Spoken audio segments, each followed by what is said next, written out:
90% মুসলমানের দেশে আপামর তাওহীদের জনতা এটা মেনে নেবে না। সব কিছু বন্ধ করেন, তখন কোরআনের মাহফিল বন্ধ করা যাবে। একদিকে সিনেমা হল খোলা রাখবেন, আর অন্যদিকে তাফসীরুল কোরআন মাহফিল বন্ধ রাখবেন। আপামর তাওহীদের জনতা মেনে নেবে না।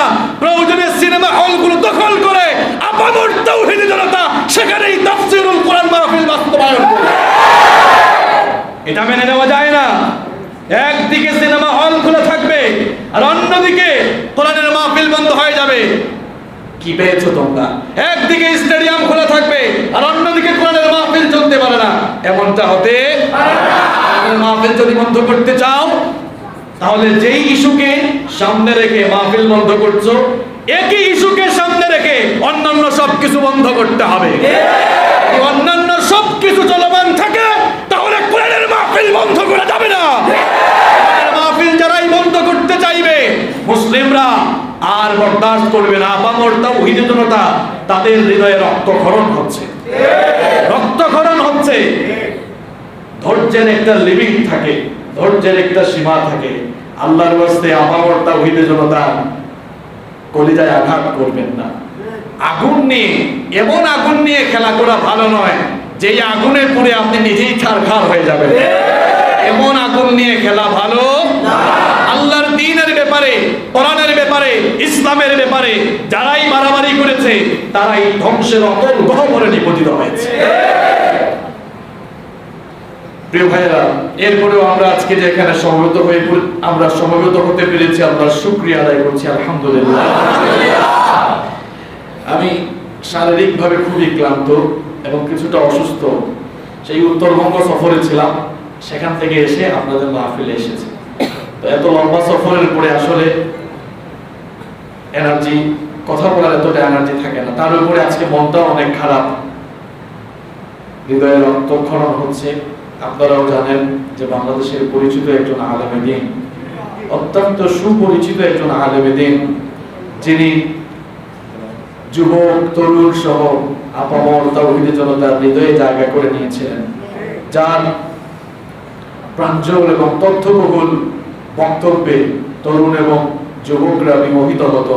আমাদের সেই প্রাণপ্রিয়, আমাদের সেই শ্রদ্ধেয় আলেমে দ্বীন মরহুম মাওলানা গোলাম সরওয়ার সাঈদী, অধ্যক্ষ আড়াইবাড়ি কামিল মাদ্রাসা, পীর সাহেব আড়াইবাড়ি দরবার শরীফ, তিনি গত রাতে ইন্তেকাল করেছেন।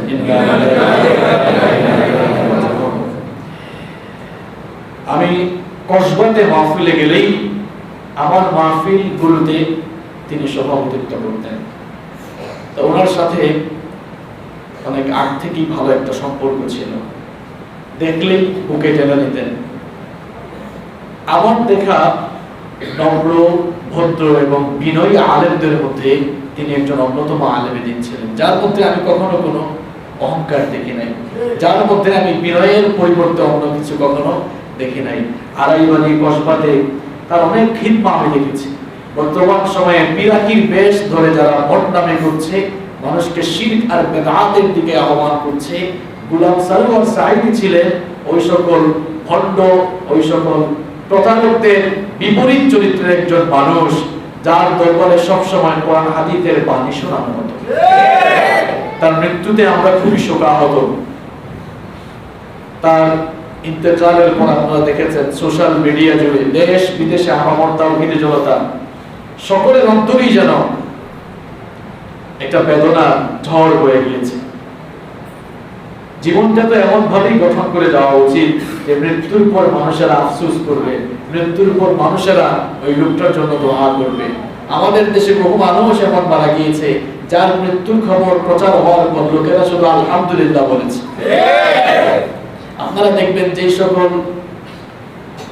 মিডিয়া বা সোশ্যাল মিডিয়া যখন এদের মৃত্যুর খবর প্রচার করা হয়, আপনারা একটু কমেন্ট সেকশনে দেখবেন যে বেশিরভাগ মানুষই খালি আলহামদুলিল্লাহ লিখছে, ইন্না লিল্লাহি ওয়া ইন্না ইলাইহি রাজিউন বলেন। আহা, এমন জীবন আপনি গঠন করে গেলেন, এমন জীবন পরিচালনা করে গেলেন, মানুষ আপনার মৃত্যুতে ইন্না লিল্লাহি বলল না, বরং সবাই আলহামদুলিল্লাহ বলল।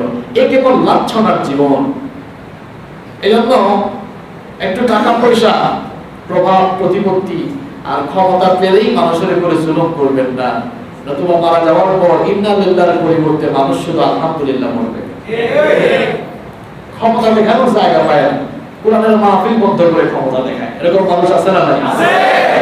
তুমি মরে দেখো না ফেরেশতা তোমার সাথে কি করে, তুমি মরে দেখো ফেরেশতা তোমার সাথে কি করে। আর কিছু মানুষ দুনিয়া থেকে চলে যায়, এদের জন্য মানুষ অঝর ধারায় চোখের পানি ফেলে, ঠিক কি না? সেই রকমই একজন মানুষ ছিলেন মরহুম আমাদের এই পীর সাহেব, যার বক্তব্যে মানুষ বিমোহিত হয়ে যেত। আমরা দোয়া করছি আল্লাহ তাআলা যেন তার এই গোলামের সকল আমলে সালেহ গুলো কবুল করে আল্লাহ তাআলা যেন তার বান্দাকে জান্নাতুল ফিরদাউসের মেহমান বানিয়ে দেন। আমিন। সম্মানিত ভাইরা, শোনা যাচ্ছে তো, তাই না? আমি খুব অল্প কিছুক্ষণ আপনাদের সামনে কোরআন সুন্নাহ থেকে কিছু কথা বলবো। আল্লাহ তাআলা যেন শেষ পর্যন্ত আমাদেরকে ধৈর্য ধরে শোনার তৌফিক দান করেন। আমিন। সম্মানিত ভাইরা, আল্লাহ রাব্বুল আলামিন এই দুনিয়াতে আমাদেরকে পাঠিয়েছেন, আল্লাহ তাআলা আমাদেরকে সৃষ্টি করেছেন। এই পৃথিবীতে আমরা এসেছি, পৃথিবীতে আমাদের অস্তিত্বের জন্য আল্লাহ সুবহানাহু ওয়া তাআলার পরে যাদের কাছে আমরা সবচাইতে বেশি ঋণী তারা হচ্ছে আমাদের পরম শ্রদ্ধেয় বাবা এবং মা। কারণ তাদের মাধ্যমেই, তাদের কারণেই আমরা এই পৃথিবীর আলো বাতাস দেখতে পেয়েছি। তারা আমাদেরকে জন্ম দিয়েছেন, তারা আমাদেরকে স্নেহ, মমতা, ভালোবাসা দিয়ে প্রতিপালন করেছেন বলেই আজকে আমরা এই পর্যায়ে এসেছি। সন্তানের জন্য বাবা মা কি পরিমাণ কষ্ট আর ত্যাগ স্বীকার করেন সেটা আসলে ভাষায় প্রকাশ করা অসম্ভব।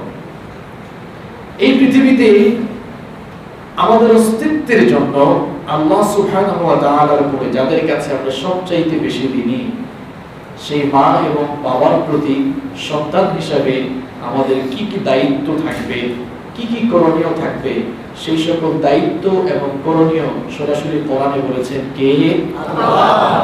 কিন্তু আমরা আমাদের মা বাবার ব্যাপারে বর্তমান এই যান্ত্রিক সভ্যতার যুগে আমরা এতটাই আত্মকেন্দ্রিক হয়ে গিয়েছি, এতটাই নিজেকে নিয়ে ব্যস্ত হয়ে পড়েছি, যাদের কারণে দুনিয়ার আলো বাতাস দেখলাম, যাদের কারণে আমরা পৃথিবীতে আসলাম, অনেক সময় আমরা তাদেরকে ভুলে যাই, তাদের দিকে আমরা রহমতের নজরে একটু তাকাইও না, তাদের সাথে একটু সুন্দর আচরণ করিও না। অথচ আল্লাহ সুবহানাহু ওয়া তাআলা কোরআনে কারীমে বলছেন যে আমার বান্দারা আমার ইবাদতের পর, আমার গোলামের পর, আমার দাসত্বের পর পৃথিবীতে তোমরা যাদের সাথে সবচাইতে সুন্দর এবং উত্তম আচরণ করবে তারা হচ্ছে তোমার বাবা এবং মা। আল্লাহ রাব্বুল আলামিন কোরআনে কারীমের 17 নম্বর সূরা সূরাতুল ইসরা এর 23 নম্বর আয়াতের মধ্যে সুন্দর করে বলছেন ওয়া ক্বাদা রাব্বুকা আল্লা তা'বুদু ইল্লা ইয়্যাহু ওয়া বিল ওয়ালিদাইনি ইহসানা। তোমাদের রবের পক্ষ থেকে ফয়সালা হয়েছে, তোমাদের রব এই নির্দেশ দিয়েছেন তোমরা আল্লাহ তাআলার ইবাদতের পরে, আল্লাহ তাআলার দাসত্ব আর বندگির পরে তোমাদের মা-বাবার সাথে সবচাইতে সুন্দর আচরণ করবে। আল্লাহর ইবাদতের পরে তোমরা তোমাদের মা-বাবার সাথে সবচাইতে সদাচরণ করবে। এই নির্দেশটা কার? আল্লাহ। এই অর্ডারটা কার? আল্লাহ। আল্লাহ তাআলা বলছেন ওয়া ক্বাদা রাব্বুকা আল্লা তা'বুদু ইল্লা ইয়্যা। তোমার রব এই ফয়সালা করে দিয়েছেন, তোমার রব আদেশ দিয়েছেন তোমরা আল্লাহ ছাড়া আর অন্য কারো ইবাদত করবে না। আমাদেরকে কার গোলামের জন্য সৃষ্টি করা হয়েছে? আল্লাহ। কোরআনে কারীমের 51 নম্বর সূরা সূরাতুল যারিয়াতের 56 নম্বর আয়াতে আল্লাহ পাক সুন্দর করে বলছেন ওয়া মা খালাকাতুল জিন্না ওয়াল ইনসা ইল্লা লিয়াবুদুন। I did not create the mankind and jinkind except my worship. পৃথিবীতে মানুষ এবং জিনদেরকে আমার গোলামি ছাড়া, আমার দাসত্ব ছাড়া, আমার ইবাদত ছাড়া অন্য কিছুর জন্য সৃষ্টি করি নাই, আমাদেরকে সৃষ্টি করা হয়েছে কার গোলামের জন্য? আমরা সবাই গোলাম কার? আমরা তো শুধু গোলাম নই, গোলামের ঘরের গোলাম, বান্দির ঘরের গোলাম। আমাদের বাপ দাদা 14 গোষ্ঠী কার গোলাম? আমরা গোলাম জাত। গোলামের জন্যই আমাদেরকে পয়দা করা হয়েছে, আমাদেরকে সৃষ্টি করা হয়েছে। এখন আপনি আল্লাহর গোলামি করবেন, আল্লাহর ইবাদত করবেন, কতদিন করবেন? শুধুমাত্র জুমা পাওয়ার আসলে একটু মসজিদে এসে একটু সাজদা দিবেন, তাই না? হজের সময় আসলে একটু হজ করলেন, টাকা পয়সা থাকলে, এই শেষ ইবাদত? তাহলে কতক্ষণ ইবাদত করতে হবে? আল্লাহ রাব্বুল আলামিন কোরআনে কারীমের 15 নম্বর সূরা সূরাতুল হিজরের 99 নম্বর আয়াতের মধ্যে সুন্দর করে বলছেন, ওয়া'বুদ রাব্বাকা হাত্তা ইয়াতিয়াকাল ইয়াকিন। তোমাদের কাছে মৃত্যু আসার আগ পর্যন্ত গোলামি করবে কার? আর খবরদার আল্লাহর গোলামির সাথে কাউকে শরীক করো না। আল্লাহর গোলামের সাথে কাউকে শরীক করা যাবে না, শিরক করা যাবে না। কোরআন কারীমের 4 নম্বর সূরা সূরাতুন নিসাএর 36 নম্বর আয়াতের মধ্যে আল্লাহ পাক সুন্দর করে বলছেন, ওয়া'বুদুল্লাহা ওয়া লা তুশরিকু বিহি শাইআ। আল্লাহর ইবাদত করো, আল্লাহর বন্দেগী করো, আর খবরদার ওয়া লা তুশরিকু বিহি শাইআ, আল্লাহর ইবাদতের সাথে কাউকে শরীক করো না। যদি আল্লাহর ইবাদতের সাথে কাউকে শরীক করেন, গোটা জীবনের সমস্ত আমলগুলোকে বরবাদ করে দিবেন কে? আল্লাহর ইবাদতের সাথে কাউকে শরীক করা যাবে না। ইবাদত করতে হবে কার? সাহায্য চাইতে হবে কার কাছে? আমরা যে আল্লাহর গোলাম, আর আপনাদের সাহায্যের দরকার হলে সব সময় আল্লাহর কাছে চাইবো। প্রত্যেকদিন নামাজের সূরাতুল ফাতিহার ভেতরে সেই কথা আমরা আল্লাহকে জানিয়ে দেই। পড়েন আমার সাথে, ইয়্যাকা না'বুদু ওয়া ইয়্যাকা নাস্তাঈন। আমরা কেবলমাত্র তোমার ইবাদত করি, তোমার গোলামি করি, আর সাহায্যের দরকার হলে সাহায্য চাই কার কাছে? আল্লাহর কাছে। আরে খুব আফসোস লাগে, এই মুসল্লি নামাজ দাঁড়িয়ে বলল, ইয়্যাকা না'বুদু ওয়া ইয়্যাকা নাস্তাঈন। ওগো আল্লাহ, কেবলমাত্র তোমার ইবাদত করি, কেবলমাত্র তোমার কাছে সাহায্য চাই। এই মুসল্লি দেখা যায় নামাজ থেকে বের হয়ে যাওয়ার পর জিন্দা মানুষের কাছে সাহায্য চায়। আবার মানুষ পড়ে গিয়েছে, কবরে গিয়েছে, কবরে শুয়ে থাকা মানুষটার কাছে সাহায্য চায়। কোন জিন্দা মানুষ অথবা কবরে থাকা কোন মানুষের কাছে সাহায্য চাওয়া যাবে নাকি বলেন? কবরে শুয়ে থাকা লোকটা কোন মানুষকে কিছু দিতে পারে না। আপনি যদি কবরে শুয়ে থাকা মানুষটার কাছে যান অথবা জিন্দা কোন মানুষের সাথে যান, আল্লাহর সাথে শিরক হয়ে যাবে। আর আল্লাহর সাথে শিরক, এটি হচ্ছে সবচাইতে বড় জুলুম। ইন্নাল্লাহা লা ইয়াগফিরু আন ইউশরাকা বিহি, শিরকের গুনাহ আল্লাহ তাআলা maaf করেন না। শিরক করলে আল্লাহ তাআলা ওই গুনাহটা maaf করেন না। নামাজের ভিতরে আপনি বললেন কেবলমাত্র আল্লাহর গোলামি করেন, আল্লাহর কাছে সাহায্য চান, দেখা গেল ওই মুসল্লি নামাজ থেকে বের হয়ে সন্তান হয় না, বিভিন্ন জিন্দা অথবা মুর্দা মানুষের কাছে গিয়ে যায়। এমন মুসলমান আছে না নাই? কপাল পোড়া মুসলমান, চাকরি বাকরিতে বরকত নাই, সুতা টানিয়ে দেয়, আবার বাজারের মধ্যে গিয়ে পয়সা দেয়। এরকম আছে না নাই? বাজারে পয়সা দেওয়া, টাকা দেওয়া, মান্নত করা, এগুলো যদি জায়েজ হতো তাহলে যার কবরে সবচাইতে বেশি টাকা পয়সা হাদিয়া উঠতো তিনি আর কেউ নন, তিনি হচ্ছেন বিশ্ব নবী মুহাম্মদুর রাসূলুল্লাহ। অনেকেই তো এখানে হজ করেছেন, ওমরা করেছেন, বিশাল বিশাল ডেক দেখে এসেছেন, তাই না? হ্যাঁ, ওখানে দেখেছেন যে এই মাইক দিয়ে বলতেছে, আসেন আসেন, মান্নত যাদের হাঁস, মোরগ, উট, ভেড়া, দুম্বা, ছাগল আছে দিয়ে যান। দেখেছেন এরকম, তাই না? দেখেছেন? কথা বলে দেখেছেন? আহা, যদি কবরকে কেন্দ্র করে এই ধরনের ব্যবসা জায়েজ হতো তাহলে এই ধরনের ব্যবসা সৌদি আরবে সবচেয়ে বেশি হতো। জান্নাতের সার্টিফিকেট নিয়ে যারা দুনিয়া থেকে বিদায় হয়েছেন তাদের কবরগুলোর উপরে আপনারা বিল্ডিং দেখেছেন? কথা কর না কেন, দেখেছেন? তাদের কবরের পাশে এই ধরনের ব্যবসা, এই ধরনের ধোঁকাবাজি, প্রতারণা আপনারা দেখেছেন? কিন্তু আমাদের বাংলাদেশে দেখেন শাহজালাল রহমতুল্লাহ আলাইহি তিনি এসেছেন এই দেশের মানুষগুলোকে মুসলমান করানোর জন্য। আল্লাহ এত বড় মাপের অলি, যারা এসেছেন মানুষদেরকে শিরক থেকে বের করার জন্য, আজকে আল্লাহর ওলিদের কবরের মধ্যে শিরকের আয়োজন করে তারা বসে আছে। এটা তো পিরাকি নয়, এটা তো পিরাকি নয়। শাহজালাল রহমতুল্লাহি আলাইহি তিনি এই কাজের জন্য আসেন নাই। শাহজালাল রহমতুল্লাহি আলাইহি তিনি এসেছেন মানুষকে শিরকিয়াত থেকে বের করার জন্য, ঠিক কি না? সম্মানিত ভাইয়েরা, টাকা দেওয়া, পয়সা দেওয়া, সুতা টানিয়ে দেওয়া, মান্নত করা, আগরবাতি দেওয়া, গোলাপ পানি দেওয়া, এগুলো হারাম, হারাম, হারাম, শিরক এবং শিরক। যদি বাজারে টাকা দেওয়া, পয়সা দেওয়া এগুলো জায়েজ হতো, মানুষ টাকা পয়সা পায়, বুকটা ছিঁড়ে কলিজাটা বের করে বিশ্বনবীর মাকবারা, বিশ্বনবীর রওজা শরীফে দিয়ে আসতো, ঠিক কি না? এই মনটা আমি কোথায় পেয়েছি? আর বাজারে শুয়ে থাকা লোকটার কাছে আপনি গিয়ে চান কেন? যদি মৃত মানুষ কাউকে কিছু দিতে পারতো, তাহলে বাজারের আশেপাশে এত ভিক্ষুক থাকতো না। বাজারের আশেপাশে ভিক্ষুক কম না বেশি? ওখানে এত ভিক্ষুক কেন? প্রিয় ভাইয়েরা, আমরা যা কিছু চাইবো কার কাছে চাইবো? সাহায্যের দরকার হলে সাহায্য চাইবো কার কাছে? মুসিবতে পড়ে আপনি যদি আল্লাহর কাছে সাহায্য চান, আল্লাহ আপনাকে সাহায্য করবেন কিনা? আল্লাহর নবী সাইয়েদনা ইউনূস আলাইহিস সালাম তিনি যখন মাছের পেটের ভেতরে চলে গেলেন, কোন বর্ণনায় এসেছে তিনি তিনটি অন্ধকারের মধ্যে নিপতিত হয়েছিলেন। নাম্বার 1, এক নাম্বার হলো রাতের অন্ধকার, 2 নাম্বার হলো সাগরের অতল তলদেশের অন্ধকার, আর 3 নাম্বার হলো মাছের পেটের ভেতরের অন্ধকার।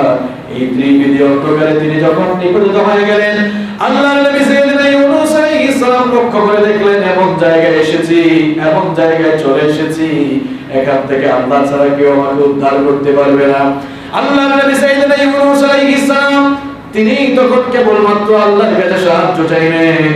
তিনি ফরিয়াদ করলেন, লা ইলাহা ইল্লা আনতা সুবহানাকা ইন্নী কুনতু মিনাজ জালিমিন। তিনি বললেন, আল্লাহ আপনি ছাড়া কোনো ইলাহ নেই, কোনো মাবুদ নেই, আমি তো মুসিবতে পড়ে গিয়েছি, জালেমদের অন্তর্ভুক্ত হয়ে গিয়েছি, আপনি না বাঁচালে কেউ বাঁচাতে পারবে না।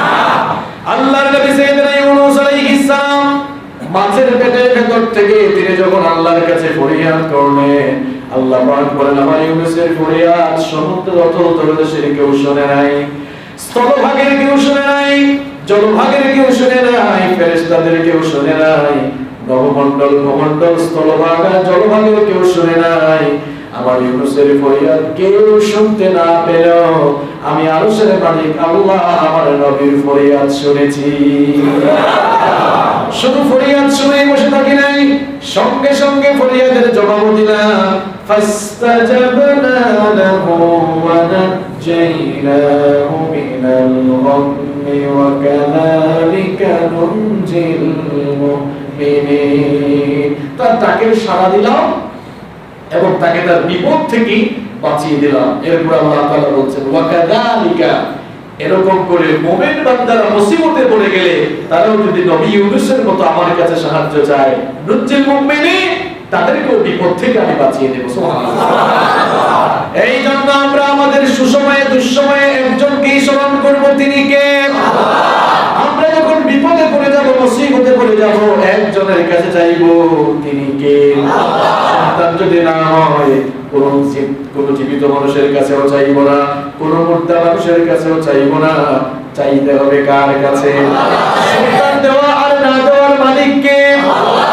লিল্লাহি মুলকুস সামাওয়াতি ওয়াল আরদি ইয়াখলুকু মা ইয়াশা ইয়াহাবু লিমান ইয়াশাউ ইনাথা ওয়া ইয়াহাবু লিমান ইয়াশাউ الذكور أو يزوجهم ذكرانا وإناثا ويجعل من يشاء عقيما إنه عليم قدير।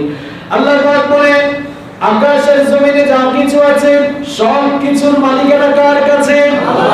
তিনি যা চান তাই তিনি সৃষ্টি করতে পারেন। তিনি যাকে চান তাকে কন্যা সন্তান দান করে, যাকে চান পুত্র সন্তান দান করে, আবার যাকে ইচ্ছা ছেলেও দান করেন মেয়েও দান করেন, দুটো মিলিয়ে দেন। আবার যাকে মন চায় ছেলেও দেন না মেয়েও দেন না, বন্ধা অবস্থায় আল্লাহ রেখে দেন। সব ক্ষমতা কার কাছে? এই জন্য আপনার যদি সন্তান না থাকে তাবিজ নেওয়া যাবে না, কোন জীবিত মানুষের কাছে যাওয়া যাবে না, তাবিজের আশ্রয় নেওয়া যাবে না, কোন মৃত মানুষের কাছেও যাওয়া যাবে না। চাইতে হবে কার কাছে? আল্লাহর কাছে চাইলে আল্লাহ দেন কিনা? আরে কুকুর বছরে বাচ্চা দেয় কয়টা জানেন না আপনারা? কুকুর বছরে বাচ্চা দেয় কয়টা? হ্যাঁ, নরমালি তো ৬-৭টা দেয়, তাই না? কোন হুজুরের কাছ থেকে তাবিজ নেয়? কোন হুজুরের কাছ থেকে তাবিজ নেয়? কোন কবরের পাশে গিয়ে চায়? কথা বলেন। তাবিজ নেয় কোথাও গিয়ে চায়? তো আপনি জীবিত অথবা মৃত মানুষের কাছে গিয়ে চান কেন? এটা কুকুরেরও যে আত্মসম্মান বোধ আছে, আপনার মধ্যে তো সেই আত্মসম্মান বোধ নাই। কুকুর বছরে ৭-৮টা বাচ্চা দিয়ে কারো কাছে চায় না, আর আপনি আশরাফুল মাখলুকাত সৃষ্টির শ্রেষ্ঠ জীব হয়ে আল্লাহর কাছে না চেয়ে কিভাবে জীবিত আর মৃত মানুষের কাছে যান? আপনার মধ্যে তো কোনো আত্মসম্মান বোধ নেই, কুকুরের চেয়েও আপনি নিকৃষ্ট হয়ে গিয়েছে। আল্লাহর নবী সাইয়েদনা ইব্রাহিম আলাইহিস সালাম ৮৬ বছর পর্যন্ত তার কোনো সন্তান ছিল না। তিনি সন্তান চেয়েছেন কার কাছে? নাকি কোনো জীবিত অথবা মৃত মানুষের কাছে? আল্লাহর নবী সাইয়েদনা ইব্রাহিম আলাইহিস সালামের কোনো সন্তান ছিল না, বৃদ্ধ বয়সে চলে গেলেন, আল্লাহর কাছে ফরিয়াদ করলেন। যাদের সন্তান নাই তারা এই দোয়াটি করবে। তিনি বলেছিলেন রব্বি হাবলি মিনাস সালিহিন। তার এই দোয়া কোরআনে কারীমের ভিতরে আছে না নাই? আছে।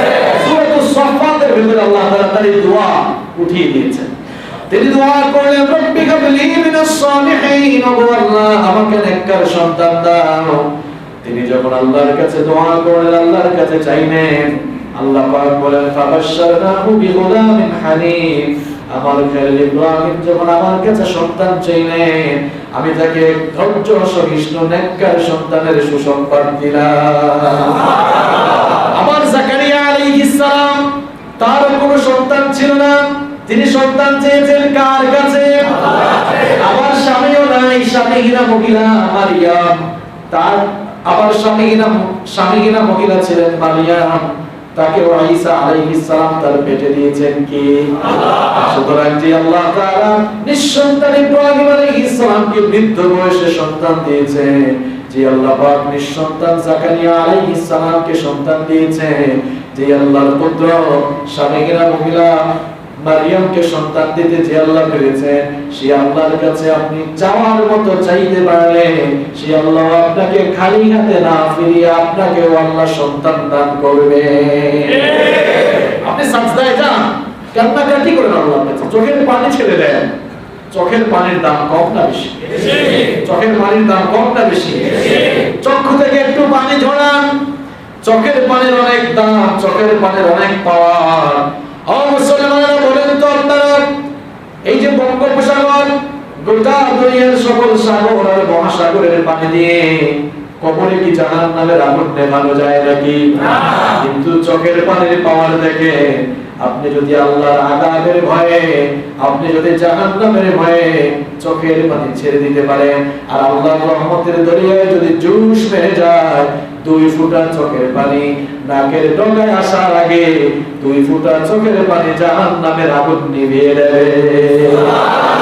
চোখের পানির পাওয়ার আছে না নাকি? আছে, অনেক পাওয়ার। আপনি চোখের পানি ছাড়েন, এদিক সেদিক যাচ্ছেন, কোথায় যাচ্ছেন? খবরদার, ওয়ালা তুশরিকু বিহি শাইআ, আল্লাহর সাথে কাউকে শরীক করা যাবে না। তিনি হচ্ছেন একচ্ছত্র ইবাদতের মালিক, তিনি হচ্ছেন একচ্ছত্র মালিকানা তার হাতে, তার সাথে কাউকে কোনো কিছুতে শরীক করা যাবে না।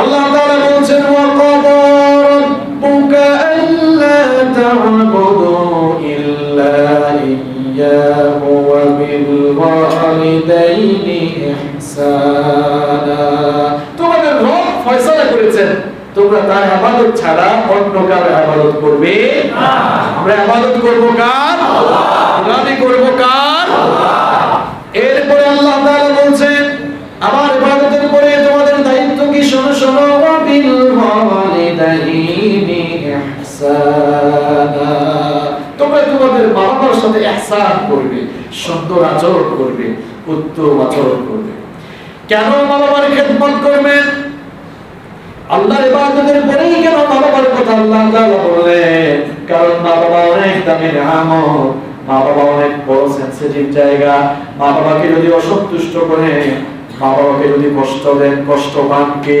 আল্লাহ যুবক আর তরুণ ভাইরা ভালো করে শুনেন বাবা আর মা আপনার জন্য নিয়ামত বাবা-মাকে যদি আঘাত দিয়ে দেন কষ্ট দিয়ে দেন কষ্ট পান কে আল্লাহ আর বাবা-মাকে যদি সন্তুষ্ট রাখতে পারে বাবা-মাকে যদি খুশি করতে পারে আপনার উপরে খুশি হয়ে যাবেন কে আল্লাহ খুব ভালো করে শুনেন তিরমিজি শরীফের হাদিস বিশ্বনবী সাল্লাল্লাহু আলাইহি ওয়াসাল্লাম বলেছেন রিদা রাব্বি ফি রিদাল ওয়ালিদ ওয়া সাখাতা রাব্বি ফি সাখাতিল ওয়ালিদ মা বাবা অনেক বড় দামি নিয়ামত মা বাবার সন্তুষ্টিতে আমার আল্লাহ সন্তুষ্ট আবার মা বাবার অসন্তুষ্টিতে আমার আল্লাহ অসন্তুষ্ট পিতামাতা যদি আপনার উপরে সন্তুষ্ট হয়ে যায় আপনার উপরে সন্তুষ্ট হয়ে যাবেন কে আল্লাহ আর বাবা যদি আপনার উপরে নাখুশ হয়ে যায় বেজার হয়ে যায় আপনার উপরে অখুশি হয়ে যায় আপনার কপাল পুড়ে যাবে ভাই কপাল পুড়ে যাবে আপনার উপরেও অসন্তুষ্ট হয়ে যাবেন কে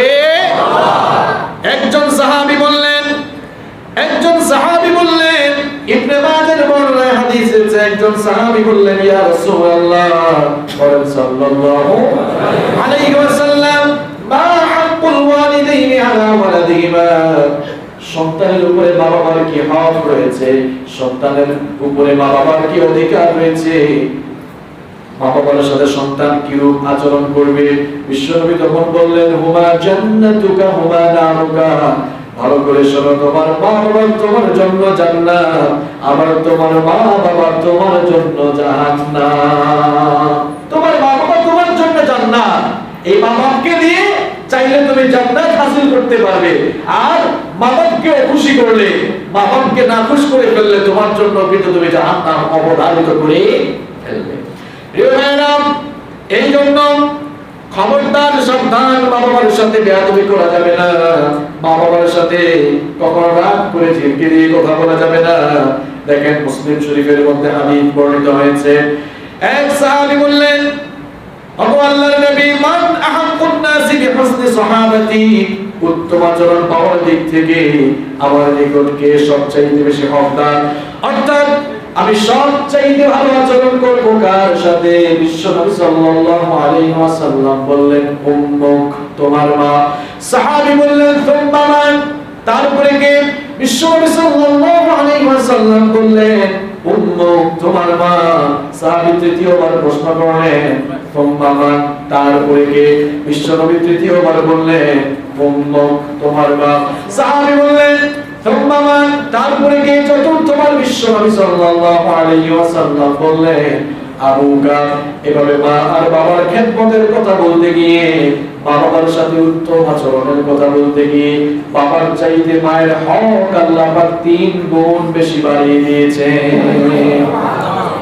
আপনাদের মনোযোগ এই দিকে নাকি অন্যদিকে অন্যদিকে হলে আলোচনা বন্ধ করে দেই এ ভাইরা আমার বাবার চাইতে মায়ের হক কয় গুণ বেশি বাড়িয়ে দেওয়া হয়েছে এখন প্রশ্ন হলো কি কারণে বাবার চেয়ে মায়ের হক 3 গুণ বাড়িয়ে দেওয়া হলো সেই তাফসীর আল্লাহ পাক কোরআনে করেছেন কোরআনে কারীমের 46 নম্বর সূরা সূরাতুল আহকাফের 15 নম্বর আয়াতে আল্লাহ তাআলা বলেন ওয়া ওয়াসাইনাল ইনসানা বিওয়ালিদাইহি ইহসানা حملته أمه كرها ووضعته كرها وحمله وفصاله 30 شهرا আল্লাহ পাক বলেন তোমাদের রব তোমাদেরকে অর্ডার দিচ্ছেন তোমাদেরকে ওসিয়ত করছেন তোমরা তোমাদের বাবা বাবার সাথে ইহসান করবে, সদাচরণ করবে।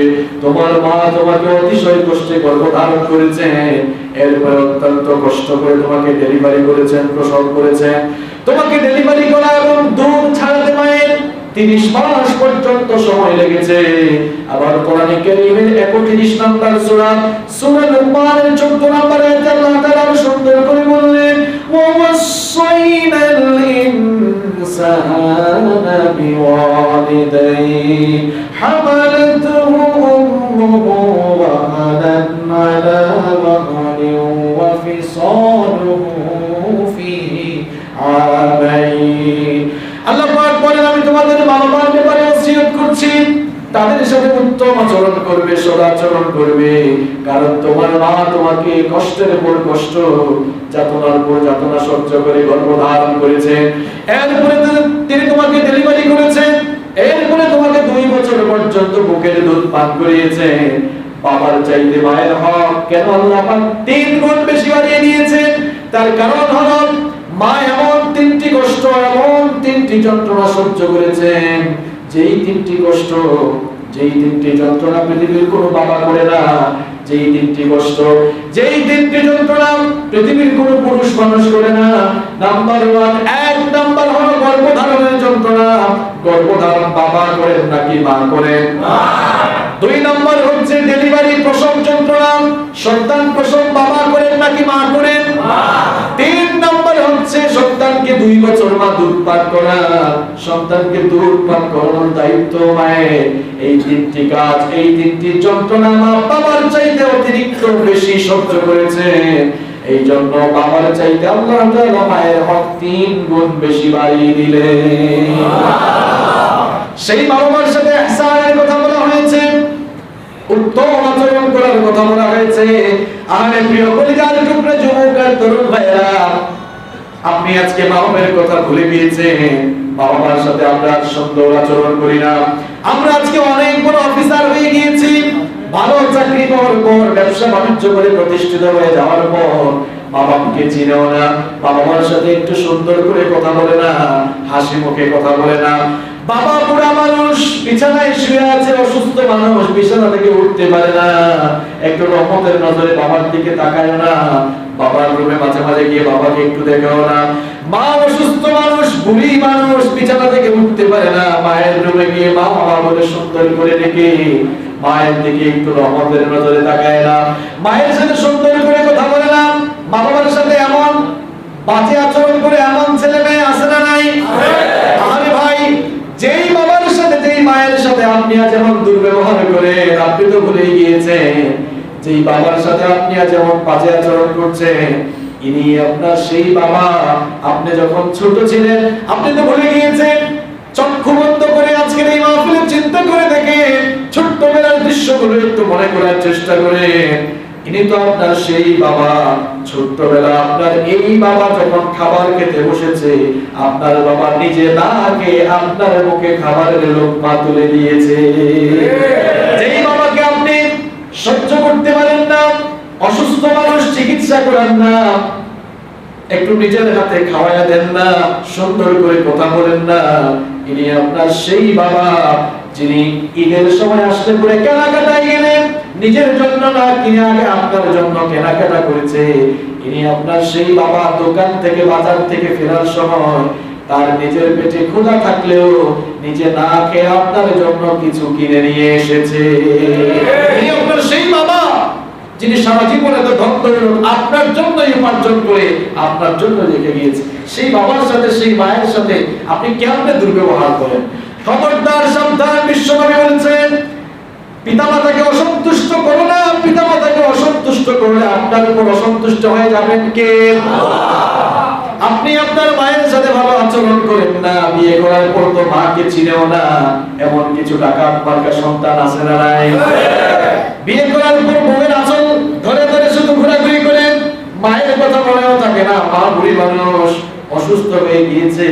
আবার অনেকের বাবা অসুস্থ হয়ে যাওয়ার পর দেখা যায় বিছানা থেকে উঠতে পারে না, মাঝে মাঝে বিছানায় প্রস্রাব করে পায়খানা করে দেয়। আপনি বিরক্ত হয়ে যান, আর এই মা বাপ আপনার যে কত প্রস্রাব আর পায়খানা পরিষ্কার করেছে আপনি ভুলে গিয়েছেন। যেই মায়ের সাথে আপনি দুর্ব্যবহার করছেন, ইনি আপনার সেই জনম দুঃখিনী মা, যিনি আপনাকে অত্যন্ত কষ্ট করে দুনিয়াতে নিয়ে এসেছেন।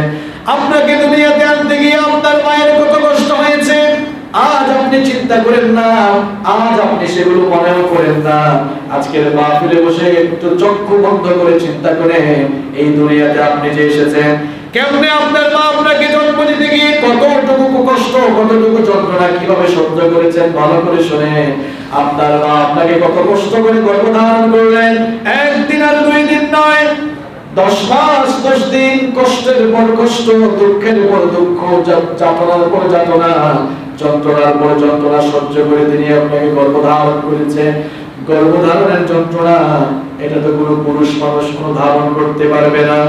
আপনি আপনার যেই মায়ের সাথে দুর্ব্যবহার করে সেই মায়ের পেটে যখন আপনি ছিলেন, মাকে এত কষ্ট দিয়েছেন। রাতের বেলা দুনিয়ার মানুষেরা যখন আরাম করে ঘুমায়, আমরা যখন আমাদের মায়ের পেটে ছিলাম, আমরা আমাদের মাকে আরাম করে একটু ঘুমাতেও দেই নাই।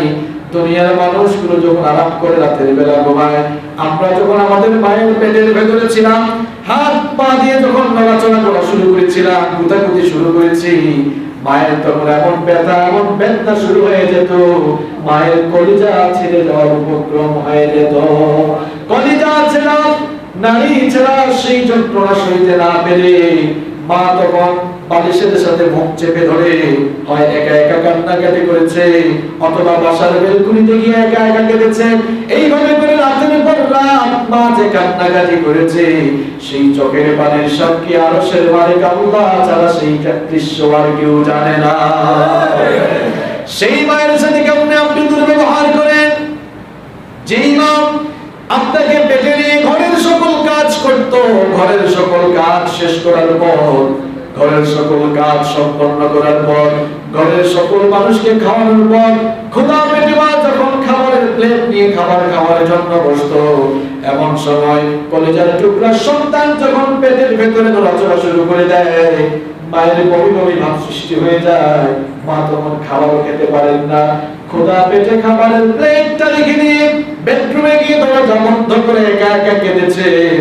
আপনাকে আমাকে গর্ভধারণ করতে গিয়ে, পেটে ধারণ করতে গিয়ে এভাবে কত শত দিন আর কত শত রাত মায়ের চোখের পানি ঝরিয়েছে, আর সে মালিক আল্লাহ ছাড়া সেটা আর কেউ জানে না।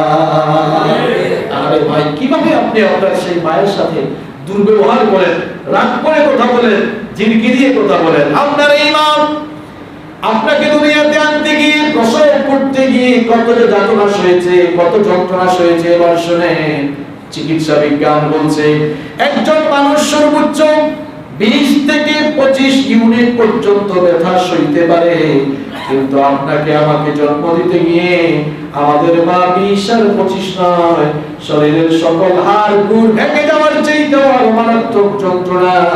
আরে আমার বুঝে আসে না, এত যন্ত্রণা একজন মানুষ কিভাবে সইতে পারে, এত যন্ত্রণা একজন মানুষ কিভাবে সইতে পারে, যেখানে মানুষ 20 থেকে 25 ইউনিটের বেশি ব্যথা সইতে পারে না। আমাকে আপনাকে জন্ম দিতে গিয়ে আমাদের মা 20 আর 25 নয়, 50 থেকে 55 ইউনিট ব্যথা সহ্য করেছে। আল্লাহু আকবার। সেই মায়ের সাথে আপনি দুর্ব্যবহার করেন, যেই মা আপনাকে জন্ম দিতে গিয়ে এমন অবস্থা হয়েছে, এমন অবস্থা হয়েছে, ডেলিভারির সময় যখন এসে যায় মায়েদের অবস্থা তখন এমন হয়ে যায়, ভীত সন্ত্রস্ত হয়ে যায়। কারণ কত মা সন্তান জন্ম দিতে গিয়ে পৃথিবী থেকে বিদায় নিয়েছে, এরকম চিত্র আছে না নাই? মা যখন সন্তানকে ডেলিভারি করার সময় চলে আসে, ভীত সন্ত্রস্ত হয়ে যায়, স্বামীর কাছ থেকে বিদায় নিয়ে নেয়, স্বামীকে ডেকে বলেন, প্রিয়তম স্বামী আমার, দীর্ঘদিন আপনার সাথে সংসার করেছি, না জানি কত হক নষ্ট করেছি, কত দুর্ব্যবহার করেছি, আল্লাহর ওয়াস্তে মাফ করে দিবেন। কারণ সন্তান জন্ম দিতে গিয়ে আমার তো মৃত্যু হয়ে যেতে পারে।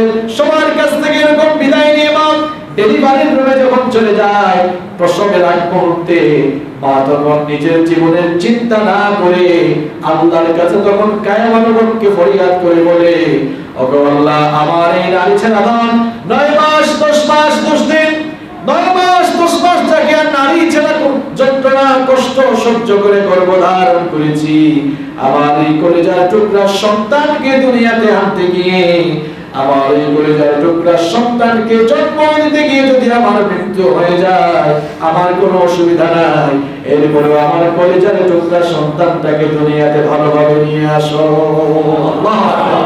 সেই মা, যেই মা ডেলিভারির সময় নিজের জীবনের তোয়াক্কা না করে আপনার চিন্তা করেছে, সেই মাকে কিভাবে আপনি আঘাত করে কথা বলেন, কিভাবে আপনি সেই মায়ের সাথে দুর্ব্যবহার করেন। এখানেই শেষ নয়, দুনিয়াতে আসার পর 2 বছর 2.5 বছর এই মা আপনাকে দুধ পান করিয়ে তিল তিল করে আদর স্নেহ মমতা ভালোবাসা দিয়ে লালন পালন করেছেন। ইনি আপনার সেই মা, ইনি আপনার সেই মা যার কোলে আপনি শত শত বার প্রস্রাব করেছেন, পায়খানা করেছেন, কিন্তু কোনোদিন আপনার উপরে বিরক্ত হয় না।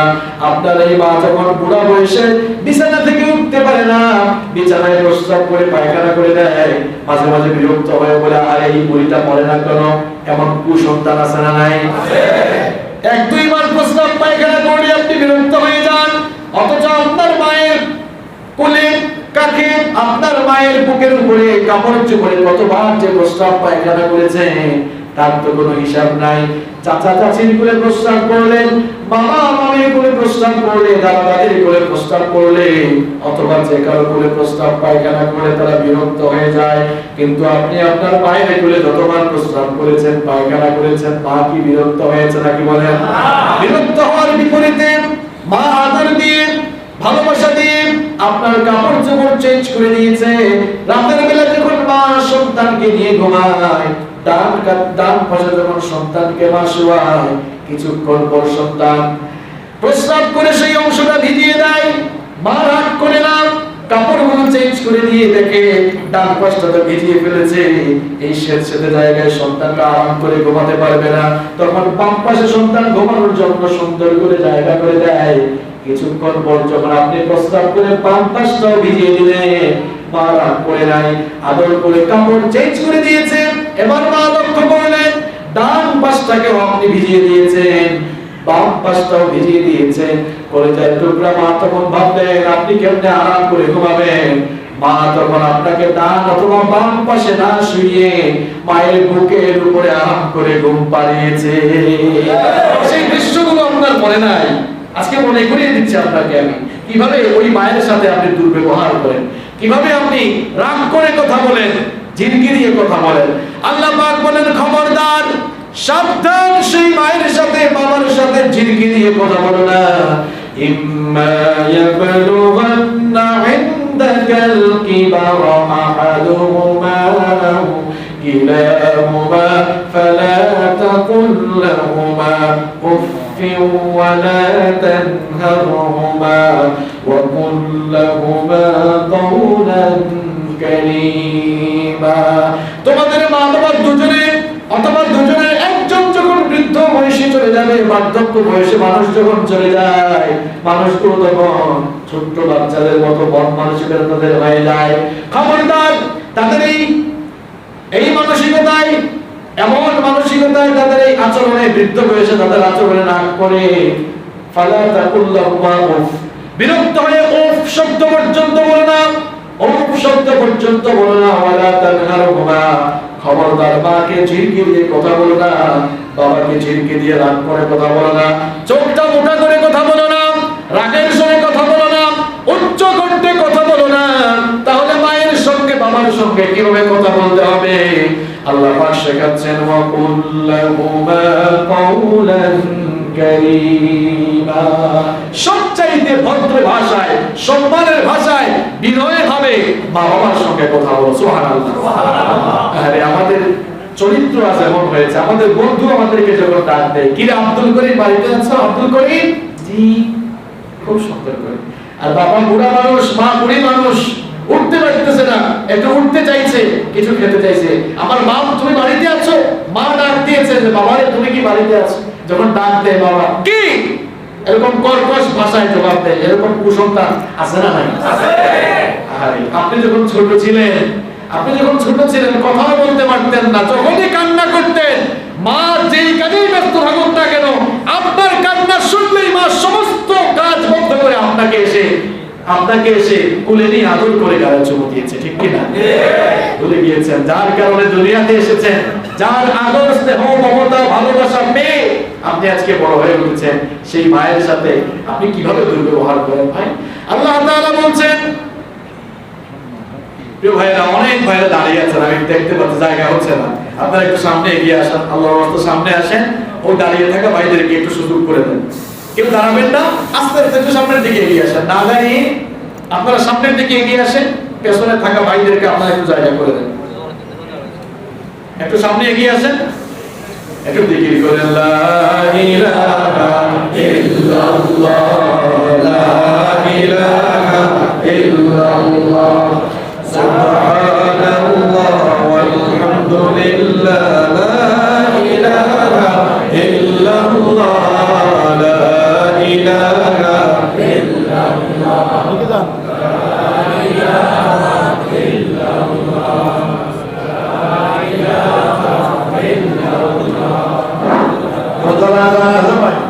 মেহমান কিন্তু তারা দেখা যাবে।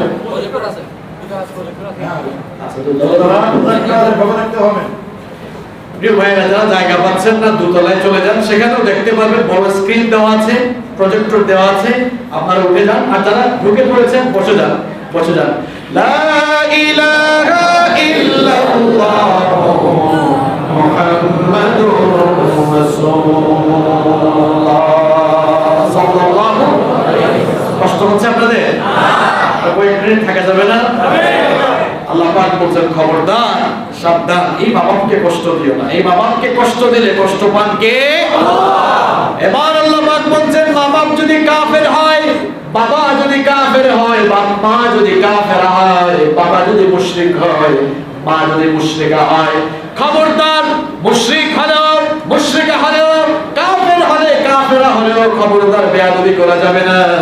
وصاحبهما في الدنيا معروفا, দুনিয়াতে তাদের সাথে ভালো আচরণ করতে হবে। দেখেন, মা বাবা আপনার জন্য কত দামি নিয়ামত, কি সেনসিটিভ জায়গা এটা। আল্লাহ তাআলা বলছেন, তোমার মা বাপ কাফের হইলেও তাদের সাথে ভালো আচরণ করো। তোমার মা বাপ যদি কাফের হয়, ভালো আচরণ করো। আল্লাহর নবীর প্রিয় সাহাবী আবু হুরায়রা রাদিয়াল্লাহু আনহু বিশ্বনবীর দরবারে এসে কান্নাকাটি করছেন। বিশ্বনবী সাল্লাল্লাহু আলাইহি ওয়াসাল্লাম বললেন, ওগো আবু হুরায়রা, কাঁদো কেন? আবু হুরায়রা রাদিয়াল্লাহু আনহু তখন বললেন, ওগো আল্লাহর নবী, আমি প্রত্যেকদিন আপনার দরবারে আসি, প্রত্যেকদিন আপনার কাছে আসি, এটা আমার মা কখনো মেনে নিতে পারেন না, এজন্য প্রত্যেকদিন আমাকে গালাগালি করেন। আজ আমাকে গালাগালি করার পাশাপাশি আপনাকেও গালিগালাজ করেছে। শুধু গালিগালাজ করে ক্ষান্ত হন নাই, মা আমাকে এত বেশি মেরেছে, মারতে মারতে আমাকে বলেছে, হয় তুই মুহাম্মদের দরবার ছাড়বি অথবা আমার ঘর ছাড়বি। আমি আমার মায়ের গালি বোকা শুনেছি, মার খেয়েছি, গালি বোকা শুনে মার খেয়ে বলেছি, ওগো আমার মা, আমাকে গালি দিতে দিতে আবার আমাকে মারতে মারতে যদি দুনিয়া থেকে তুমি বিদায় করে দাও, দুনিয়া থেকে বিদায় হয়ে যেতে পারে, তারপরেও নবীজির দরবার আমি ছাড়তে পারি না। বিশ্বনবীর কাছে এসে কেঁদে কেঁদে এই কথাগুলো বলছেন। দেখেন, ভালো করে কান লাগান। রাহমাতুল লিল আলামিন বিশ্বনবী, আল্লাহর পরেই যার মর্যাদা, সেই নবী এবার বলছেন, আবু হুরায়রা, তোমার মা তোমাকে মেরেছে, তোমার মা তোমাকে বকা দিয়েছে, আর সেই জন্য কি তুমি আমার কাছে বিচার চাইতে এসেছো? তুমি যদি আমার কাছে মা বকেছে, মা গালি দিয়েছে, এজন্য বিচার চাইতে আসো, ভালো করে শোনো, তোমার মা তোমাকে বকেছে, গালি দিয়েছে, এখানে আমার করার মতো কিছুই নাই। আল্লাহু আকবার, আল্লাহু আকবার, কত বড় কথা!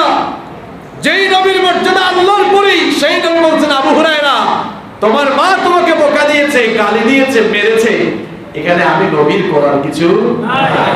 আবু হুরায়রা রাদিয়াল্লাহু আনহু বললেন, আবু আল্লাহর নবী বিচার দিতে আসি নাই, অভিযোগ করতে আসি নাই। বিশ্বনবী তখন বললেন, তাহলে কেন এসেছো?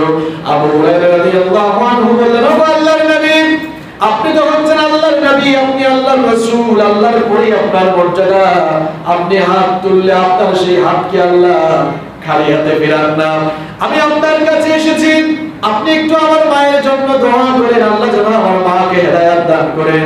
বিশ্বনবী তখন দোয়া করেন, আল্লাহুম্মা লি উম্মি আবি হুরায়রা, ও আল্লাহ আবু হুরায়রার মাকে তুমি হেদায়েত করো।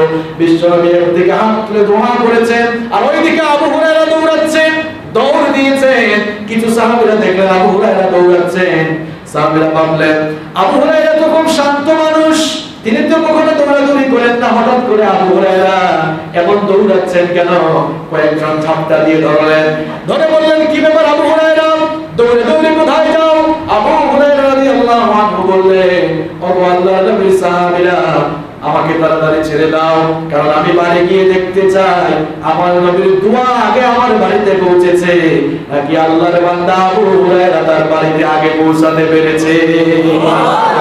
বাড়িতে গেলেন, বাড়িতে যখনই গেলেন পায়ের পদধ্বনি শুনেই মা বুঝতে পারলেন আবু হুরায়রা এসেছে। বললেন কি ব্যাপার আবু হুরায়রা, ফিরে এসেছো?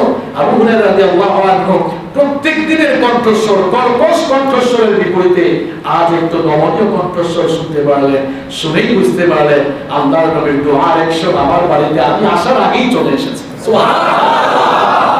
মা দরজা খুলে দিলেন, আবু হুরায়রা রাদিয়াল্লাহু আনহু দেখলেন তার সেই বৃদ্ধা মায়ের চুল থেকে পানি ঝরে পড়ছে, কিছুক্ষণ আগেই গোসল করে পবিত্র হয়েছে। আবু হুরায়রার মা বললেন, আবু হুরায়রা, তোমাকে গালি দেওয়ার পরে, বকা দেওয়ার পর, মারার পরে আমি খুব অনুতপ্ত হয়েছে। মনে মনে ভাবলাম যে তুমি যার কাছে যাও সে তো কোনো খারাপ লোক না, আমার ভেতরে অনুশোচনা এসেছে, আমি অনুতপ্ত হয়েছি। আমিও তোমার সাথে গিয়ে মুহাম্মাদের দরবারে কালেমা করে মুসলমান হই। সুবহানাল্লাহ। ভাইরা, মা যদি কাফের হয়, কাফেরা হয়, বাবা যদি মুশরিক হয়, কাফের হয়, ওয়াসাহিবহুমা ফিদ দুনিয়া মা'রুফা, তাদের সাথে দুনিয়াতে ভালো আচরণ করতে হবে, তাদের দেখাশোনা করতে হবে, অসুস্থ হলে চিকিৎসা করাতে হবে, খোঁজ খবর রাখতে হবে, সুন্দর ভাষায় কথা বলতে হবে।